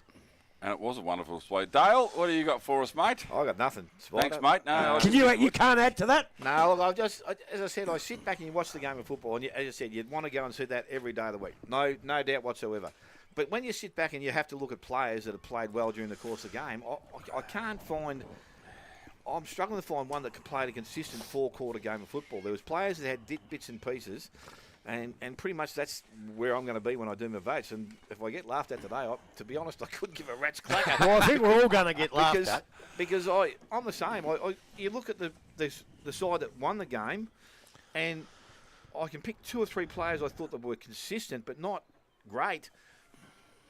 I don't know. Spike? Well, mate, I said I'm happy to go first. I'm not completely fussed today because we're all like tools at the end of the day. So I'll go first with my vote, Scrub. Can you please have your sponsors ready for after this? Oh, I got them ready. Don't worry about that. I just want to... You go first, I'm going right? first. Because I'm going to laugh my head off because you played a lot of footy and you know nothing about the game, some of those calls you made. Absolutely nothing. Now, go on, give us your votes. I played it full forward. Give us your votes. Mate. I didn't leave the goal square inside. Well, that's why. You know nothing about what goes on out the middle. You're an idiot. Hey, the wallet, always in the back pocket. In the seconds.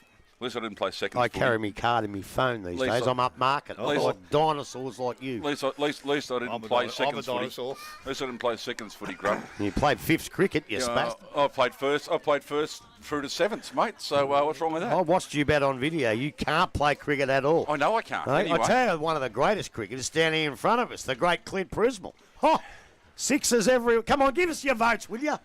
I gave one to Ben Crombie. I thought he was East Geelong's best player. So that's what it says for me, mate. I think Werribee get my votes as well. Now, with apologies to Tate Camilleri, I thought his game was very, very good. I thought Jack Stevenson was fantastic coming out of the back line all day and even up the field. So I gave him 2. And I gave the bloke who's fast becoming my favourite footballer in the league, because I don't pay attention to the league, I gave Tyler Crennan 3. I'm going to change mine. Well, you give yours, brother, then I mightn't even have to vote here. Well, You've got to vote. no, you won't have to, I don't think. You've got to vote. I want to give the bloke that I bagged early in the year, I want to give O'Halloran a vote because we all reckon Sobey was getting better and better and better and better, and O'Halloran trashed him. He beat him at the... He took the ball out of the ruck. He beat him easy, and he's a good player. Yep. But I can't because I thought Crennan was better. I'm going to give Crennan 1 Right. because I thought he was terrific. I'm going to give 2 votes to Benny Crombie because I thought he was fantastic. And I'm going to give 3 votes to Tate Camilleri because I tell you what, especially in that last quarter, some of his marks coming down the ground, I loved his game. He was on the wing, he went up forward, and he was probably the closest player that I could pick that was getting kicks all 4 quarters. And you reckon I have no idea? Well, you now, did it too. hang on, you haven't said that. No, I'm going to give some votes, and I don't feel too bad now. I'm going to give 1 vote to Zach O'Halloran. I thought he was quite Well, I good. nearly did. Yeah, no, I gave him 1 today because I think he's just his willingness to compete and to do it pretty much by himself all day. Yeah. I think it was a great effort. I gave 2 to this you probably laugh, Caleb Lowndes from East Geelong. I thought he was good. Every time he got the ball today, he actually used the ball. I thought he was okay. And I said I was just find it hard for a 4-quarter player. But I actually gave 3 votes to Tate Camilleri. Well, there you go. and that's why I did mine a bit before they'd even started to write them down. So I don't feel so quite as bad. Yeah, now. but you just picked out Lowndes to put an East Geelong player in.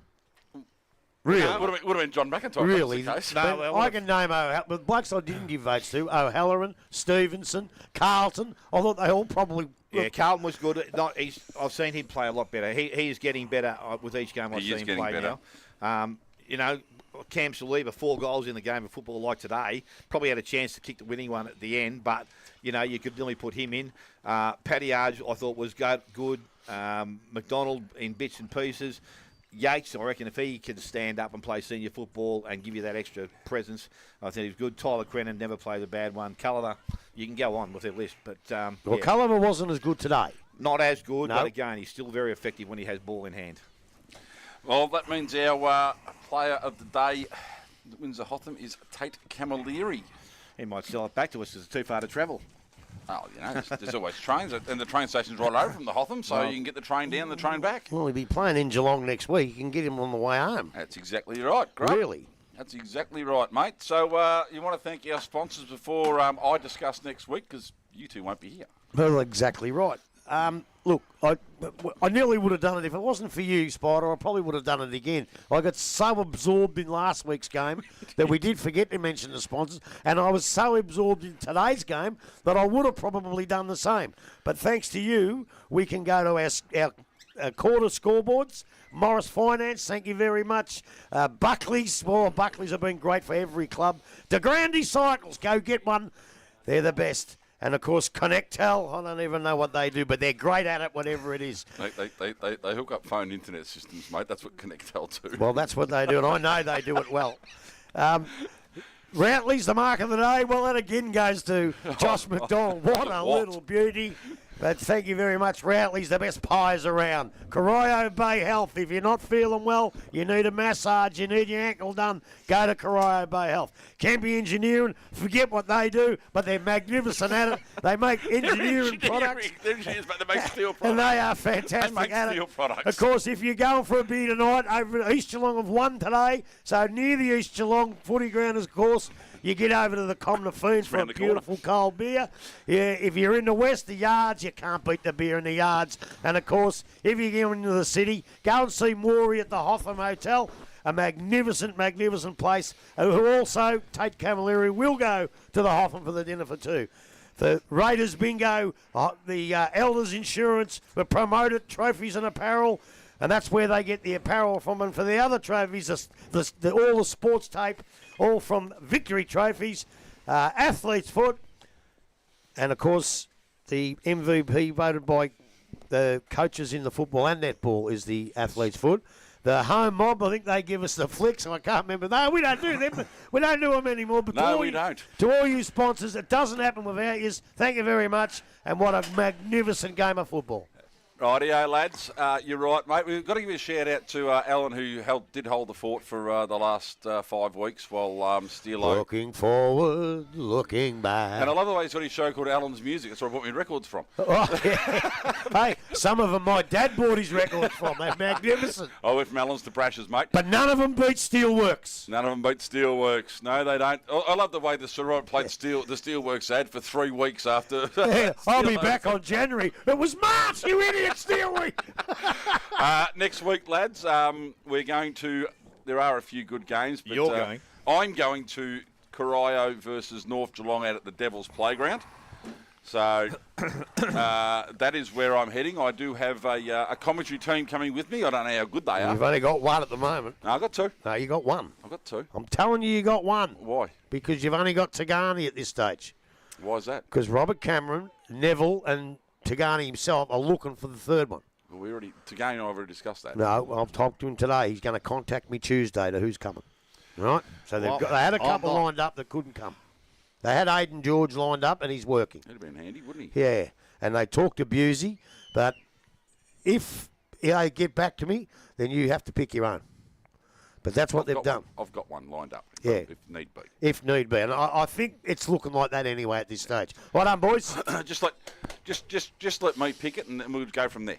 All right. Well, Be easier, I you would can have thought. pick it after Tuesday. Anyway, thank you to Tyler and Brad today. Another fantastic effort. Steelo, I don't know. They were nice, a bit late. nice to have you back. A bit late bus. coming. New bus, mate. New They bus. They couldn't work out the gears.